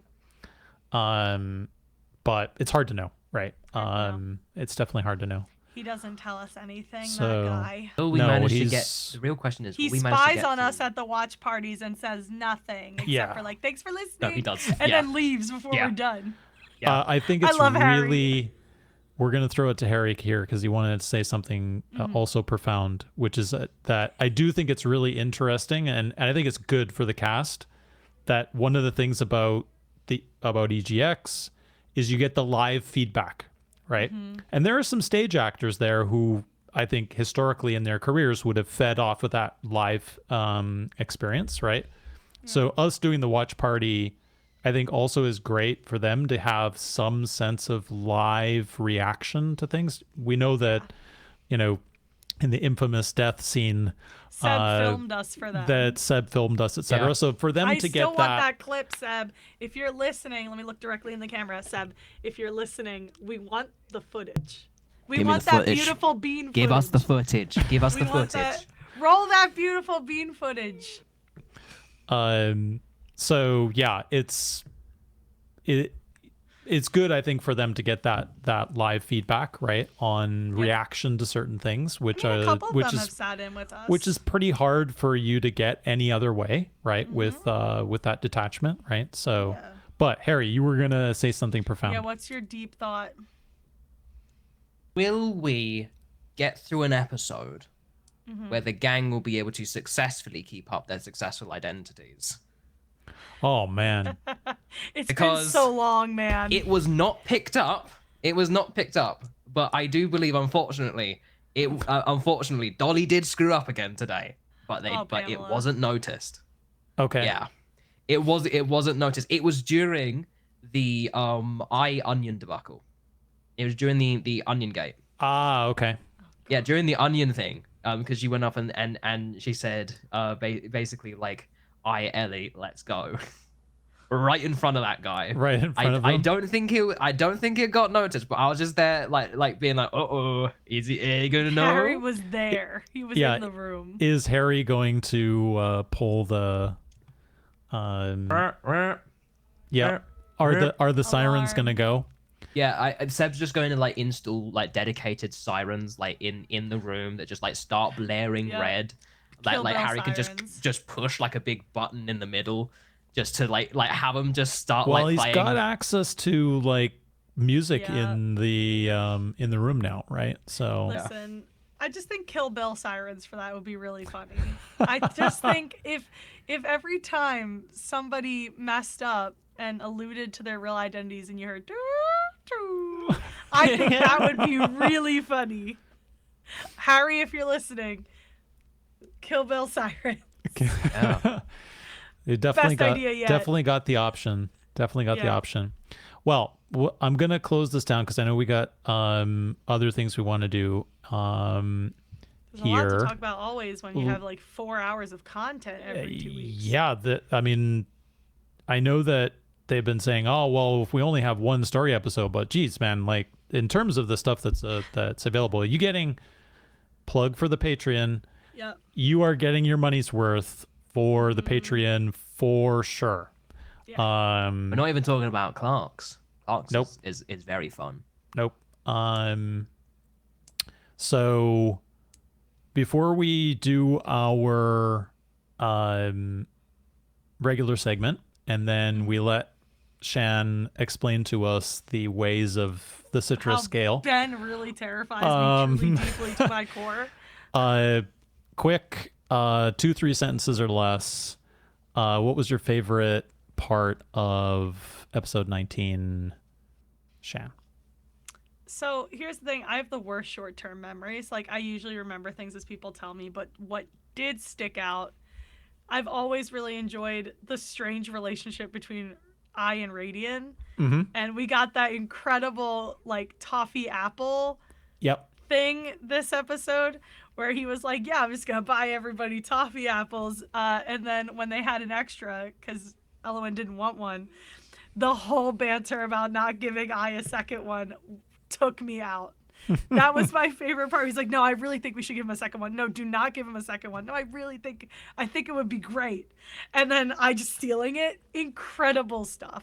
That's when I That's probably joined. my favorite. Yeah, That was when I That was the joined. best part. Because, like, it's really nice to see them all getting along. Finally, after all the stuff earlier. But specifically, like, I and Radiant always, like, occasionally, every few episodes, just have something very sweet and funny. They have a moment, yes. They always, like, the cuddling in the hammock was great. in the hammock. But Yeah. this was just so funny because it was a mix of him being nice and him being incredibly mischievous, which I think is the best, like, Radiant is whenever he's doing a little bit of both. And I is just always the best character. I is the people's princess. He's become my favorite character, I think. And I credit all that to Alex, between the voice, the funny faces, the high chair obsession, that one where he was like on the floor. Like I love it. And Making the Seb whole cry. apple bit was great. Yeah. Oh man, yeah. Making from Seb cry by being out of shot from the microphone. Crazy. So bad. Right. He's a professional. Harry. Sentence or less, I got it. Yep. Very simply, I mean, there's the I'll only give one. That's what I've been asked to do. I won't give two. One, the lore drop that Radian uses his spellbook as a journal. That's incredibly funny. That's good. Is incredibly good, and it's just, you know, Ben just ad-libbing what go in that. I mean, I was half thinking like, oh, is he actually like legit written it down in his book, like a spell book? Just making it up as I he don't goes. No, that's It's- fantastic. It's Hey, great new for a guy who Patreon has series. no memory too. To have a Yeah, diary. yeah, makes sense. New series Very for the good. Patreon if you need it. Radiant's diary. Follow up. Radiant's diary. It's Yeah. like the chaotic version of. It's of all written Elowen's in diary. crayon. Like it's all written Yeah. in like crayon. It's got like smiley faces. Yes. You know, Everything's Day written on and top of Delian it, was each other. was mean to me. Like he has Definitely. the spells, and then it's written on top of the spell, so you can't even read what he wrote. Oh man. Oh, that's fantastic. Good stuff.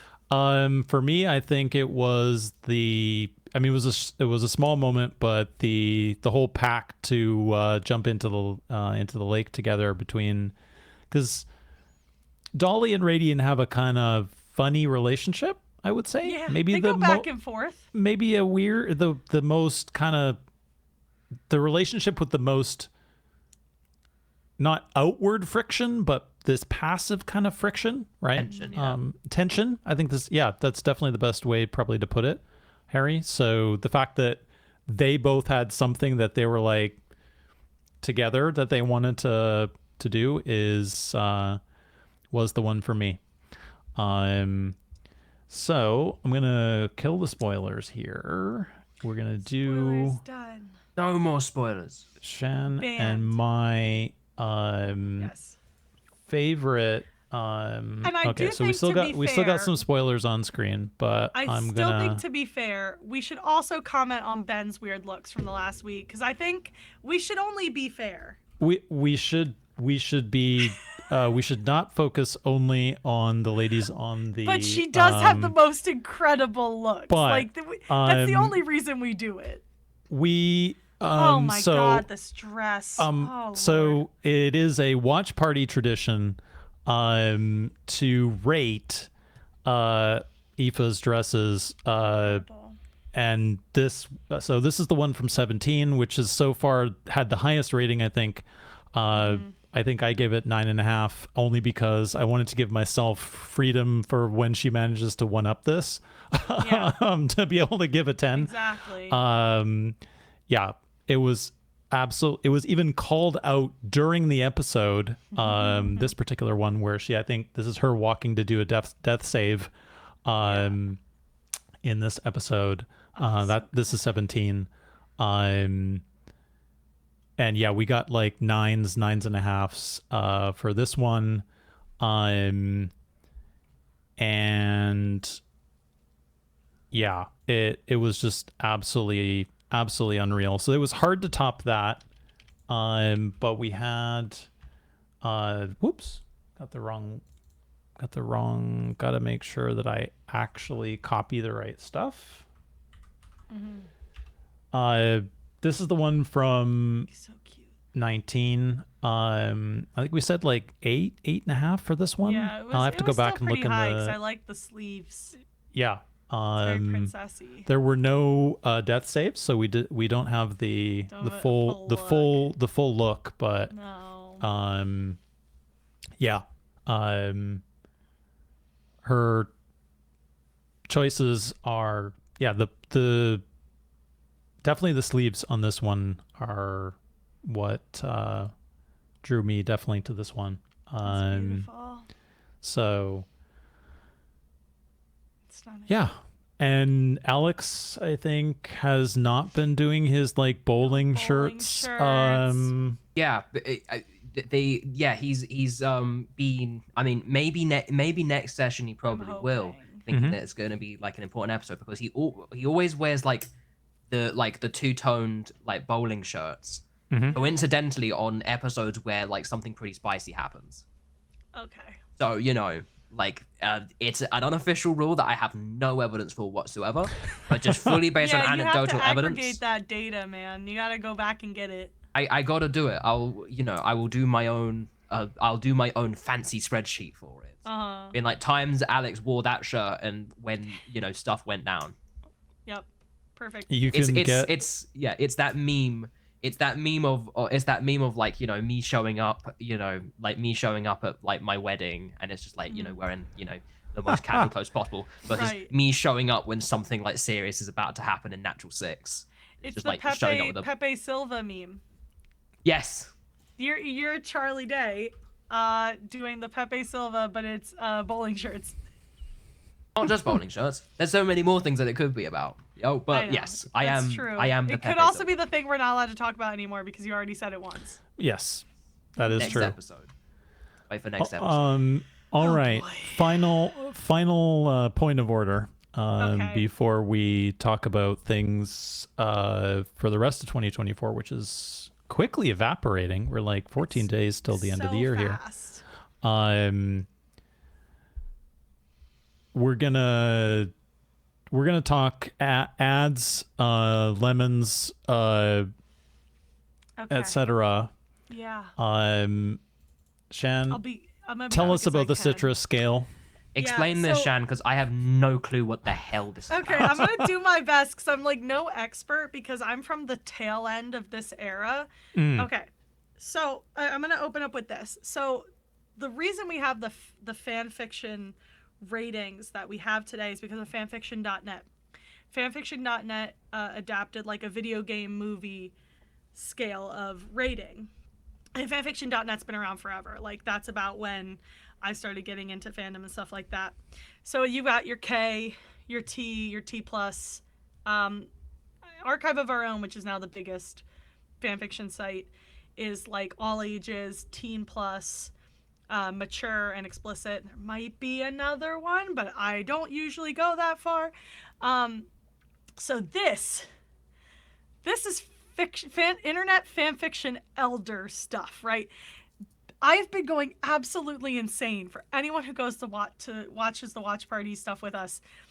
The last 2 weeks, I have a conspiracy theory that the reason they keep bringing up the dang lemons is because if you listen to the way they talk about it, I think it's a reference to the scale. Okay, so basically, the scale it refers to how I don't want to get us in trouble here with like How racy? How sexy a fic can get. Now, the ones you see the most are lime and lemon, which is why I wanted to focus on especially Aoife's. When she was talking like, oh, get rid of that lime and go with lemon, I was like, no, this is on purpose. Ben is effing with us. This is absolutely, he's trying, like, he knows the citrus scale. This is my conspiracy theory. I could be wrong. I don't like conspiracy theories. Like, anyone who talks to me about, I'm not going to say what specifically, but politics knows that if I can stay away from a conspiracy theory, I don't want to touch it. But after Aoife's, like I said to the group, I think I'm right now. I was suspicious after Alex's, but now after that lime line, I think it is. But the way she talked about the limes and all that, so lemon was the one I remember the most. So if someone mentions a lemon, I know exactly what tier that is. That is general smut. It is some racy stuff's happening, but not the raciest. That's grapefruit, which you can see on the thing. Limes and lemons were the ones I saw the most of. So I've been going insane over this for weeks because I'm just like, I keep going between, is it? Is it not? Is it? Is it not? Aoife kind of solidified it for me. I think it is I think that's exactly what he's doing. I think he knows what he's doing. And Ben, I swear to God, if I see you on the street, it's on site. Because I cannot do this, man. Like, I cannot do this. Like, I only have such a limit, man. He's gonna string us along for another. He's gonna mess with us for a few more episodes, right? Yeah. We'll see what happens with the Christmas episode because they filled that. We're gonna see what happened, or maybe they'll talk about it because there's Serving Cantrip tomorrow, right? Last one of the year, because it was delayed from last week. Mostly, I think, because everybody was traveling effectively. A whole bunch of them were at the Game Awards and all that kind of stuff, right? So there's Serving Cantrip tomorrow, but 2 days. Not tomorrow, but Thursday. Excuse me. Yeah, we were supposed to record on Wednesday. A little peek behind the curtain for the denizens of Oz here. We were supposed to film Wednesday, so he's on Wednesday brain. This is a defense. So yeah, that's the citrus scale. We're gonna see how this all plays out. Cool. Interesting. Yeah, I mean, it did come back a little bit on Tumblr because of like the porn ban, the great porn ban of 2019, which is referenced on the Wikipedia article you actually, or the fan lore article. Fan lore, I think. There. Yeah. As soon as I saw that title, I was like, oh, I know exactly what happened that brought the term back into popularity. But yeah, it was the old live journal days. Like, oh Ben, man, yeah. I can't do this, Ben. Blast from the past. I can't do this. Definitely. All right, let's talk rest of 2024 and maybe some predictions for episode 20. But first, before I roll out the spoilers again, we've got our December 2024 update from Holly and crew. Oh, this art, by the way, as well. These were the posters that were signed at EGX. There is a lovely one from Harry on the wall there. I have yet to get mine framed. I need to do so. But yeah, they're gorgeous. Very nice. If only I lived in Britain. Though I think my ancestors would never forgive me. So yeah, gorgeous stuff. And there was a nice summary of the stuff that the guys are doing. Confirming that episode 20 will air on the 7th of January for everybody. And there's going to be a chaos as usual Christmas special that's a little air on the 24th, which is when episode 20 would have aired, I think. Yeah, when they were going to tell us about the merch drop, but recorded it and realized they must not have talked about it because it literally mentioned chaos. Yep. So this is the schedule for the last bit of the year. Like I said earlier, if you're not subscribed to the Patreon already, boy, man, you're getting your money's worth this month. Subscribe now. I think you can do the first 7 days for $1, I think. I think so, yeah. Yeah. Something like So definitely check it out. It's got tons of great stuff. If you are an aspiring DM, the behind the DM screen write-ups from Harry the DM are fantastic. There's been a bunch of links to other things for if you are thinking about things about running in your own games. Clax is just like mega chaos. Ben was allowed to write an audio drama. Is this a safe space? Because I still haven't brought myself to listen to Clax. I'm a little terrified. So I've been a bad boy, and I think I had my phone open for some of the early Clax, I see where and this is my going. daughter listened to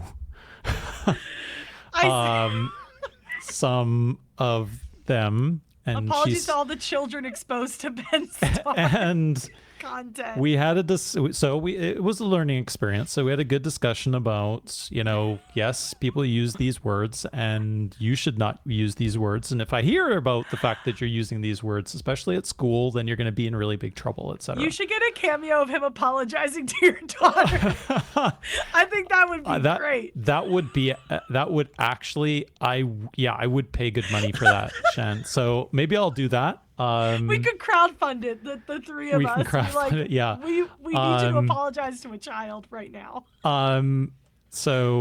But now she asks me, literally when I'm doing bedtimes, she asks me every night, is there a new episode? So we have been listening to Clax together, and we talk about the language and the things. So it's a good parent. So you can use it as a parenting tool if you wish. There you go, Ben. There's your redemption. The redemption. So we talk. We listen to Clax together. Now I have to listen to it. I have to know what your child was exposed to. Yeah. There will be one more Clax. I guess. Yeah, on Thursday. It's usually on the Action Surge weeks. The last few episodes have been quite interesting. It's interesting to see whether they will weave that into the other lore or not, or whether it'll just kind of be a standalone thing. Currently he's just on an existential crisis arc. And that's all we 100%, 100%, man. So we'll keep this one spoiler free, but Clax definitely worth a listen. Tons of content coming.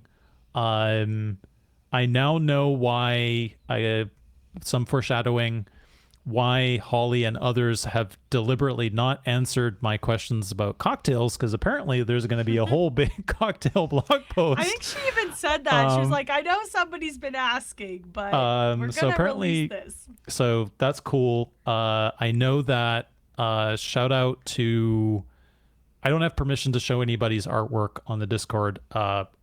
In the future, I'll try and get some permission for people to show artwork, but there's some fantastic art of various cocktails or drinks that have been mentioned so far. Mini spoiler, the Infernal Radical. If you guys know what that, everybody here knows what that is. I look forward to the artwork of the Infernal Radical. You should check out the artwork channel on the Discord if you haven't already. There's some fantastic stuff there. So yeah, that's what's happening in Natural Six Land here in December.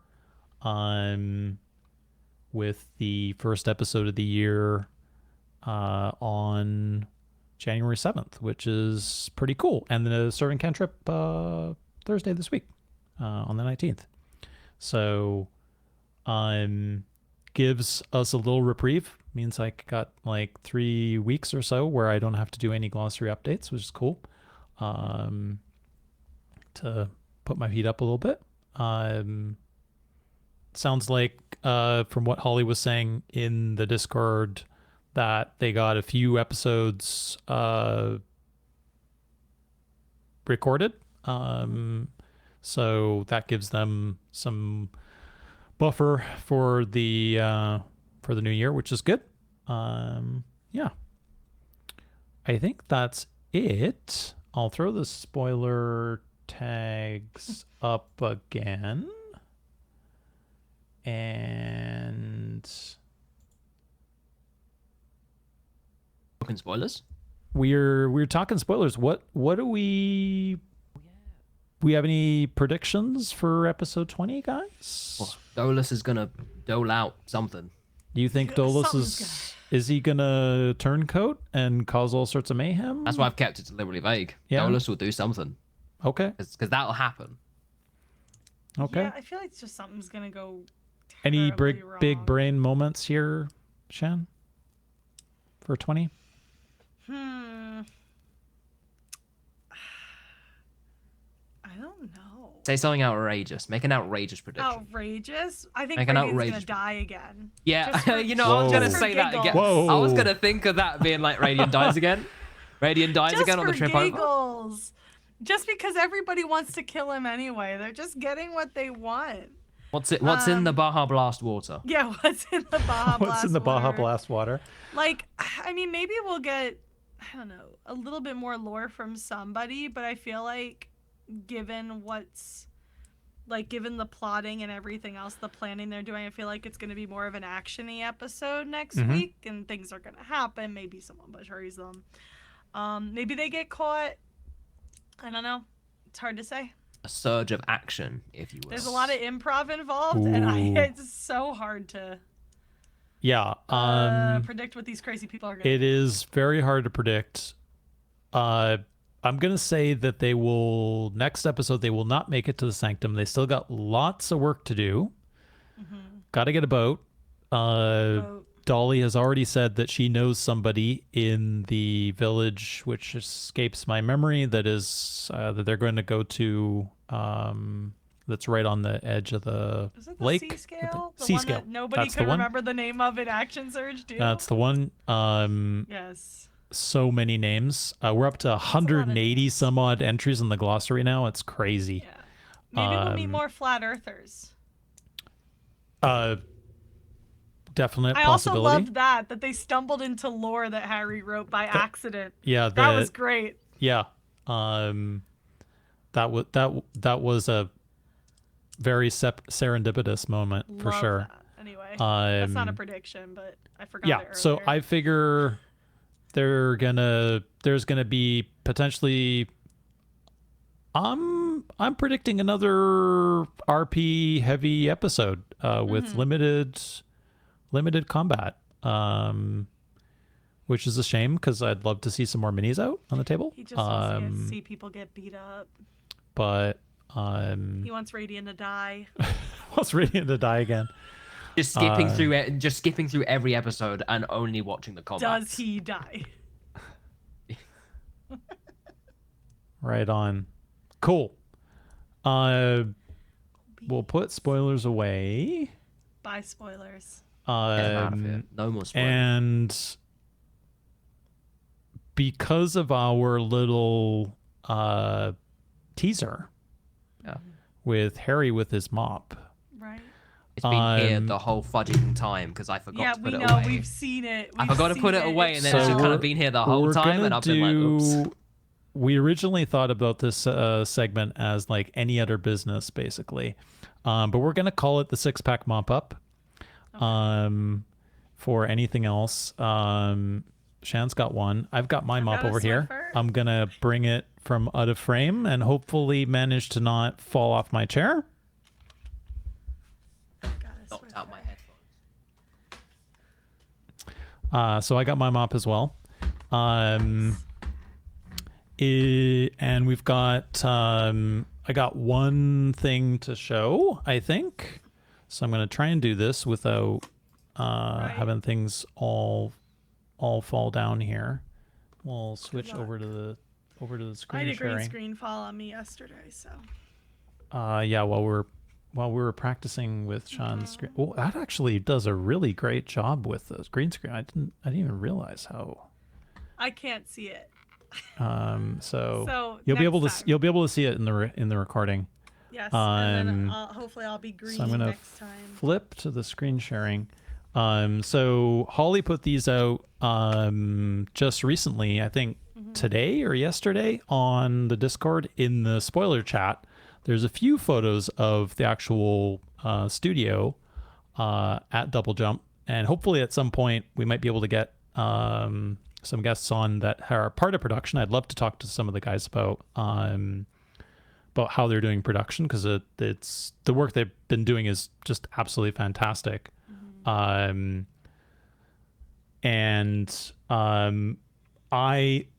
think somebody else mentioned this on the Discord. I did not realize that how far away they're so far away. Aoife and Alex are from Harry. And so far. Just by, if you just kind of get into the feel of watching it, especially in the watch parties, we're watching it live and talking and all that kind of stuff, that Doug is not beside Harry. No. Right?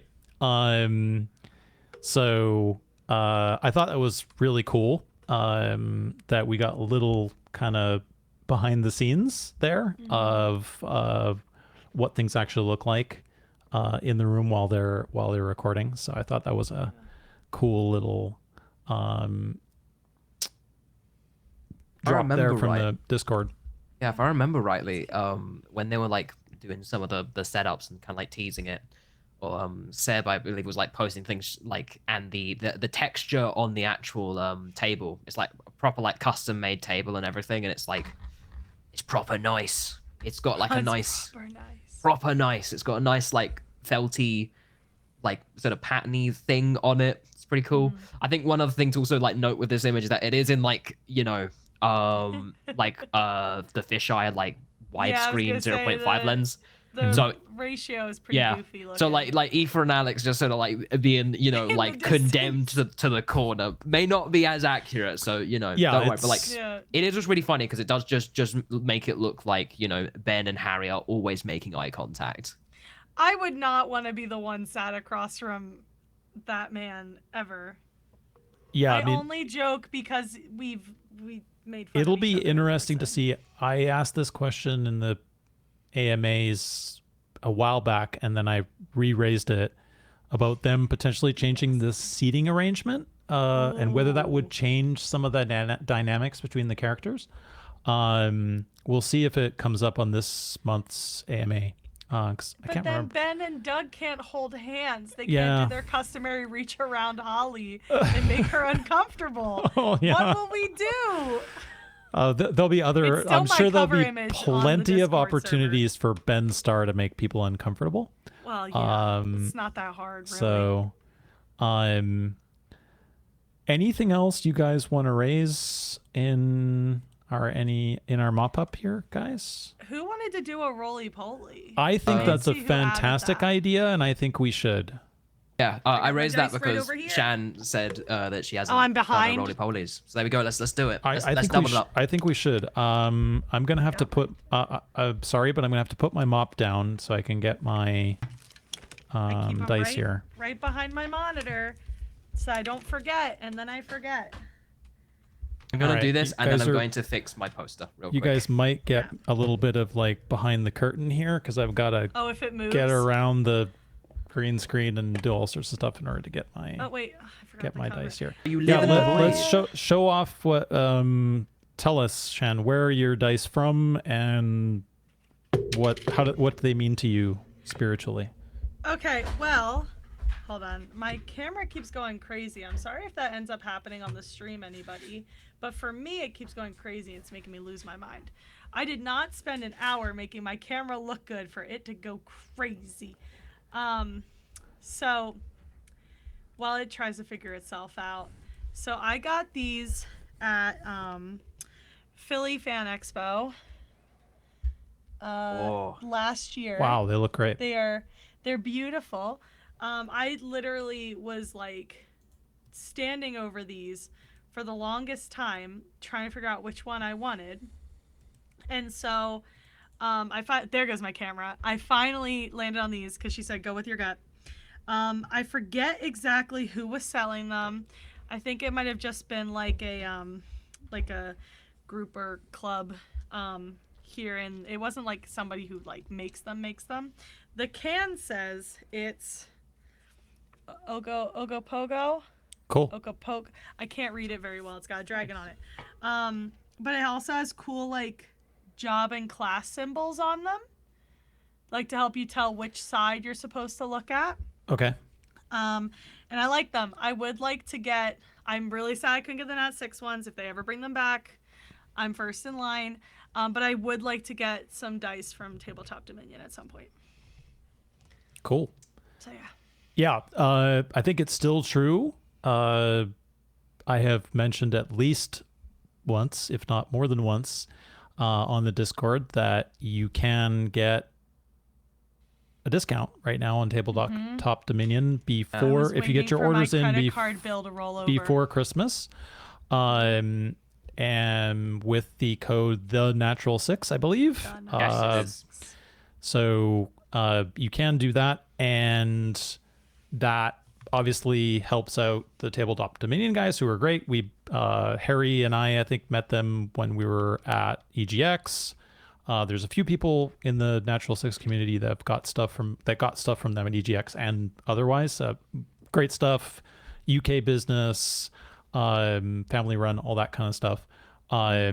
Cool people, and obviously, if you buy stuff through there, it also helps out the Natural 6 guys because they get all of the ongoing ad stuff, and it proves that, hey, that ads through them work. They've got and a captive audience. the more looking ads at that them right the now. guys can sell, the better they can fund more episodes and do cool stuff. I got like a really are cool so Secret Santa. cool. I got like a Secret Santa gift from Tabletop Dominion. Which is like it's kind of in a small packet, so I hope the person appreciates it. It's a D20 little like locket thing, but it's Oh. basically, it opens up and inside there are a full suite of dice, but they're mini. So this holds a bunch of mini dice. Yeah. And it's Carrie all got metal and something very like nice. that, right? Or was that you who showed it off? I don't know. 'Cause I thought somebody's family got them this like almost the same thing, but I don't think it was I think it was my broom just fell. I think it was the watch, which I just saw, the pocket watch one. Yeah, But I've I seen the did Pocket just Watch ones. see Those are that. good as well. The Pocket These Watch hex ones, tech- they also hex do tech those. dice. Very Guys, I'm in nice. danger, girl. Cool. I got my tried and trusted. These are Tabletop Dominion as well. In like a vial. Yeah, these are what they were shipping them in previously. They're now shipping them in a little bit more eco-friendly container depending on which type that you buy. So if you get some of the more expensive ones, they still come in the metal container. I asked because my daughter asked for her first set, which she's not gonna listen to this, so it's okay. She asked for her first set for Christmas after she saw the big oversized gargantuan D20 that I bought at EGX. Yep, I have one of those, except it's a geode one. Mine's a bouncy ball. So she saw that at when I was at EGX. So she said, I want those, and she's been playing or trying to get her friends to play. So I got her some, and the last order I got some ones for me because I like the soft edge for actually playing. Not a big fan of the hard edge ones, but let's do a roly-poly, guys. I also my want to dice. use my gay D20. Should I Yeah, try that? I was going Let me to swap ask out my about the D20. oversized. Rainbow D20. I was going to With say the that rest oversized of D20 my- when you brought it out. I'm glad that one's like soft because holy heck, I was like, that's a no. weapon. It's a bouncy ball, or at least it bounces, but it's soft and it's gay. That's why I picked it out. So The dice that I will be rolling. This is Thank really you, hard, thank you guys. Are very you much. gonna roll the little ones, Sari? Or are you gonna? No, this is a Secret Santa gift. Okay. I am very fortunate. To be one of the lucky people. Ooh. don't show those off. You know I'll be jealous and sad because I Excellent. couldn't get them at EGX. I'm Excellent. so sorry. No, it's okay. I did actually send you guys the link to the one I want, which is the Hex Tech ones, which are The very Hex Tech close. ones. Yeah. They're I very think close. they're out of stock. No. It says they have them. Or are they still? They have them. There was a bunch of when I last looked. There was 27 in stock. Okay. When I last looked, there was a ton of stuff out of stock. So Yeah. get I your think I might stuff. get one acrylic If and they're one in metal.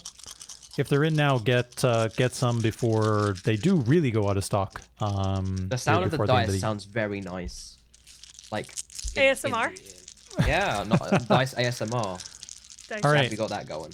On 3, guys. Are you ready, Harry? Or you gotta? So, I think I'm now ready. You think you're ready? All right, let's do it. Ready? Go. 85. Wait, what? Oh. I already did mine. I already did mine. But I've been told I do the math wrong, so like I'm scared. I'm gonna add it again. All right. Okay. This is gonna be low. Mine's pretty high actually. I think.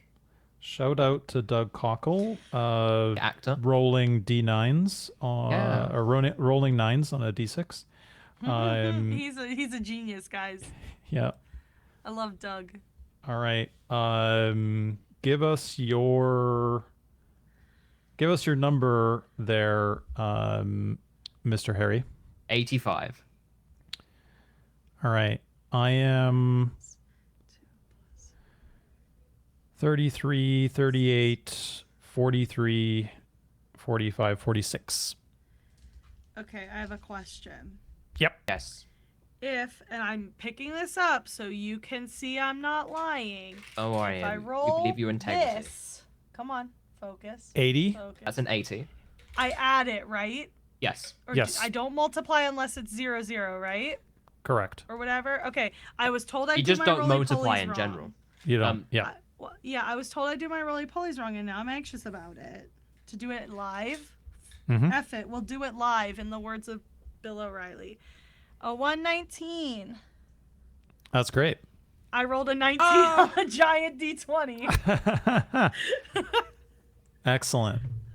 It really Fantastic. is the D100 that like is Yeah. the play. It's really just a D100 off with a bunch of funky modifiers. But that's why we love it. It Fantastic. just confuses me. Like, as somebody who doesn't regularly play D&D, like, when I was told, like, you're doing your math wrong, I was like, I don't play D&D, so I don't actually know. I don't know what the math is. I thought we just added them. So, I mean, you- Andrew went you in do and as fixed long mine and as just it's didn't n- tell me. Thank You God. do as long as it's not the 00. Everything else. Okay. Yeah. I'm taking a picture of this one so I can give it to Andrew, and then I'll do another one later. Sweet. Excellent. cool, guys. I think we're going to wind this down. It's been fun. Yes. I think we were all kind of initially like, oh, we don't have that much to talk about. Yeah, we'll be done in, like 45 minutes or whatever. It's been 2 hours and 20 minutes. Yeah, We went hard. podcasted. We podded that cast. We potted that Potted cast. And now we're gonna do the action search for the podcast, where we live react to how we did on the podcast and then film that. I do think it would be really funny if we did one of those perfectly cut videos, and it's just somebody yelling "Action Surge!" It just stops. We will not be doing such a thing. We're not actually doing Action Surge. This is all a joke. I need to go to bed. Yeah. It's 10 to 11 here in the UK. Let's do some shoutouts here ourselves, and then we'll do the same thing for the Natural Six guys, and then we'll call it a show. Shan, anything you want to say? Anything you want to shout out? Anything you're doing you want people to pay attention to? I work. I don't do nothing. I don't even do any special work for the server. I'm just kind of here. But I'll reiterate to anyone who wasn't in the last watch party or two. I'll reiterate. Both times I've spoken to Ben Starr, it's been about Natural Six. Could have talked about anything, and instead I just thanked him and to pass on my thanks, because this show and this community has helped me through a really tough time in my life, and it's been really nice to have it. And getting to tell at least one of them, because God knows when I'm going to see the others, how much it means to me and how special it is, was really nice. And being told that the same thing is said about us on the other side was really nice to hear from him as well. So for me to tell people that's the case. So yeah, I'm looking forward to getting to do this. I'm hoping the schedule stays regular at work so that I can do this, because I didn't mention earlier, I used to podcast regularly for The Expanse. I had one of the more well-known Expanse podcasts. It was something I really loved doing. And I'd love to be able to do it about Natural Six, a show that I can barely remember what happened 5 minutes after it ends. So yeah, just thank you everybody for helping to make the last year and a half just a little bit easier. Sweet. Harry? My shout outs. I'm gonna give a shout out to you, Doc, for making this thing happen. Thank you for making this thing happen, Doc. Yeah. And for also doing SixPackpedia, because it's a really good resource, and it's like, whoa, technology, website coding, god damn. Yep. And also, and I also want to shout out Shan, because I mean you're like the life of the party, that kind of thing. Thank you. You're the vibes. You're the vibes merchant, okay? You're the vibes merchant. Vibes merchant. Yeah. You're not strong enough for my vibes. Yeah. They are putting me into debt. Well, I am in debt over vibes. Excellent, buddy. Anything you want to talk about? Any games you're doing? Oh, I've got my... Oh my gosh. Yes. Oh, the loyalty card. Wow, I've got my loyalty card. Yes. Yeah. Sight and Scene is I made a game with a bunch of my friends. It's currently like a game demo that's called Sight and Scene. It's a virtual reality game that you can play on PC VR platforms. You can play it. I'm trying to remember what the URL is exactly. I believe the URL is PIEXP at. That's not a fudging URL. Let's try that one again. Hi. Sight and Scene is a video game. PIEXP.itch.io /sight-unseen. It's a very fun little VR game prototype. Doc has seen/played it. A bunch of people in the Netflix community. I have indeed. Yeah, it's a video game where you can basically take one of your eyes in virtual reality out of your head, like your Inspector Gadget, and throw it through a vent and see in two different places at the same time without making you horribly throw up. I was about to say, that sounds terrifying. Yep. Yeah. Challenging technically. Yeah. Harry is being very modest. It was my game of the show at EGX, and I played thank you. literally everything that there was to play. So, yeah, Very much. very cool, unique mechanics and ideas. So, Shout out hopefully to we'll get to see more. And I'll put in the description, probably, Harry, the links to the game so people can go and check it out if they Thank you. if they want to. Yeah, I'm also like in that kind of starting up my like a side adventure that's like not related to sight and scene. It's doing something kind of different, but like creating a mini like game development studio / label called Abnormal Works. We literally just got the domains like a couple days ago, between like me and one of the people who I worked with on that game. So we're gonna be making more like weird stuff, but on like a lot smaller scale, so I don't like literally explode in the process of making the game. So, you know, like, you can also, like, follow a wish list or something like that. It'll be fun. Yeah. No, Thank that'll be great. We'll look forward to seeing what you get up to. So for me, thanks for saying yes, guys. I know in this world, sometimes it's tricky to say yes. So thanks for coming out and doing this thing with me. Hopefully we'll be able to get some other people on from the community as well going forward. That is the idea.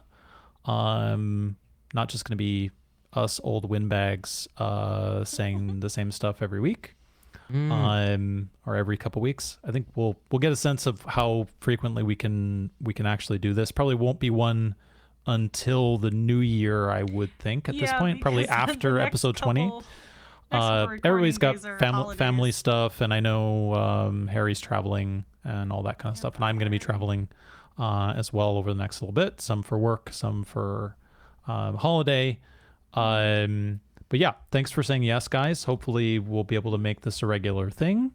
It's been really fun to talk about in the episodes and what we're doing in sort of a more longer form, less chaotic environment with a few less voices. And otherwise, yeah, I don't have any personal things really to pay attention to, so maybe I'll just pivot to, in general, check out Natural Six on YouTube. I can't believe that you've gotten all this way on however you're listening or watching. If you got to this point and you don't know about Natural Six at this point, I'm not sure how, but you can check out Natural Six on Twitter, X, YouTube, etc. At Natural Six, and please, if you can, subscribe to the Patreon. It's how we, many of us, are able to support the cast, and continue to have great episodes and great content. Toss a coin to your dungeon master. Yes, sir. Indeed. Right on, guys. I think that's the show. We did. I think that is the show.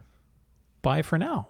I now have to put my poster back up on the wall. Good luck. See you later, All right. everybody. Ciao for now. Bye. Yeah, see you later, everybody.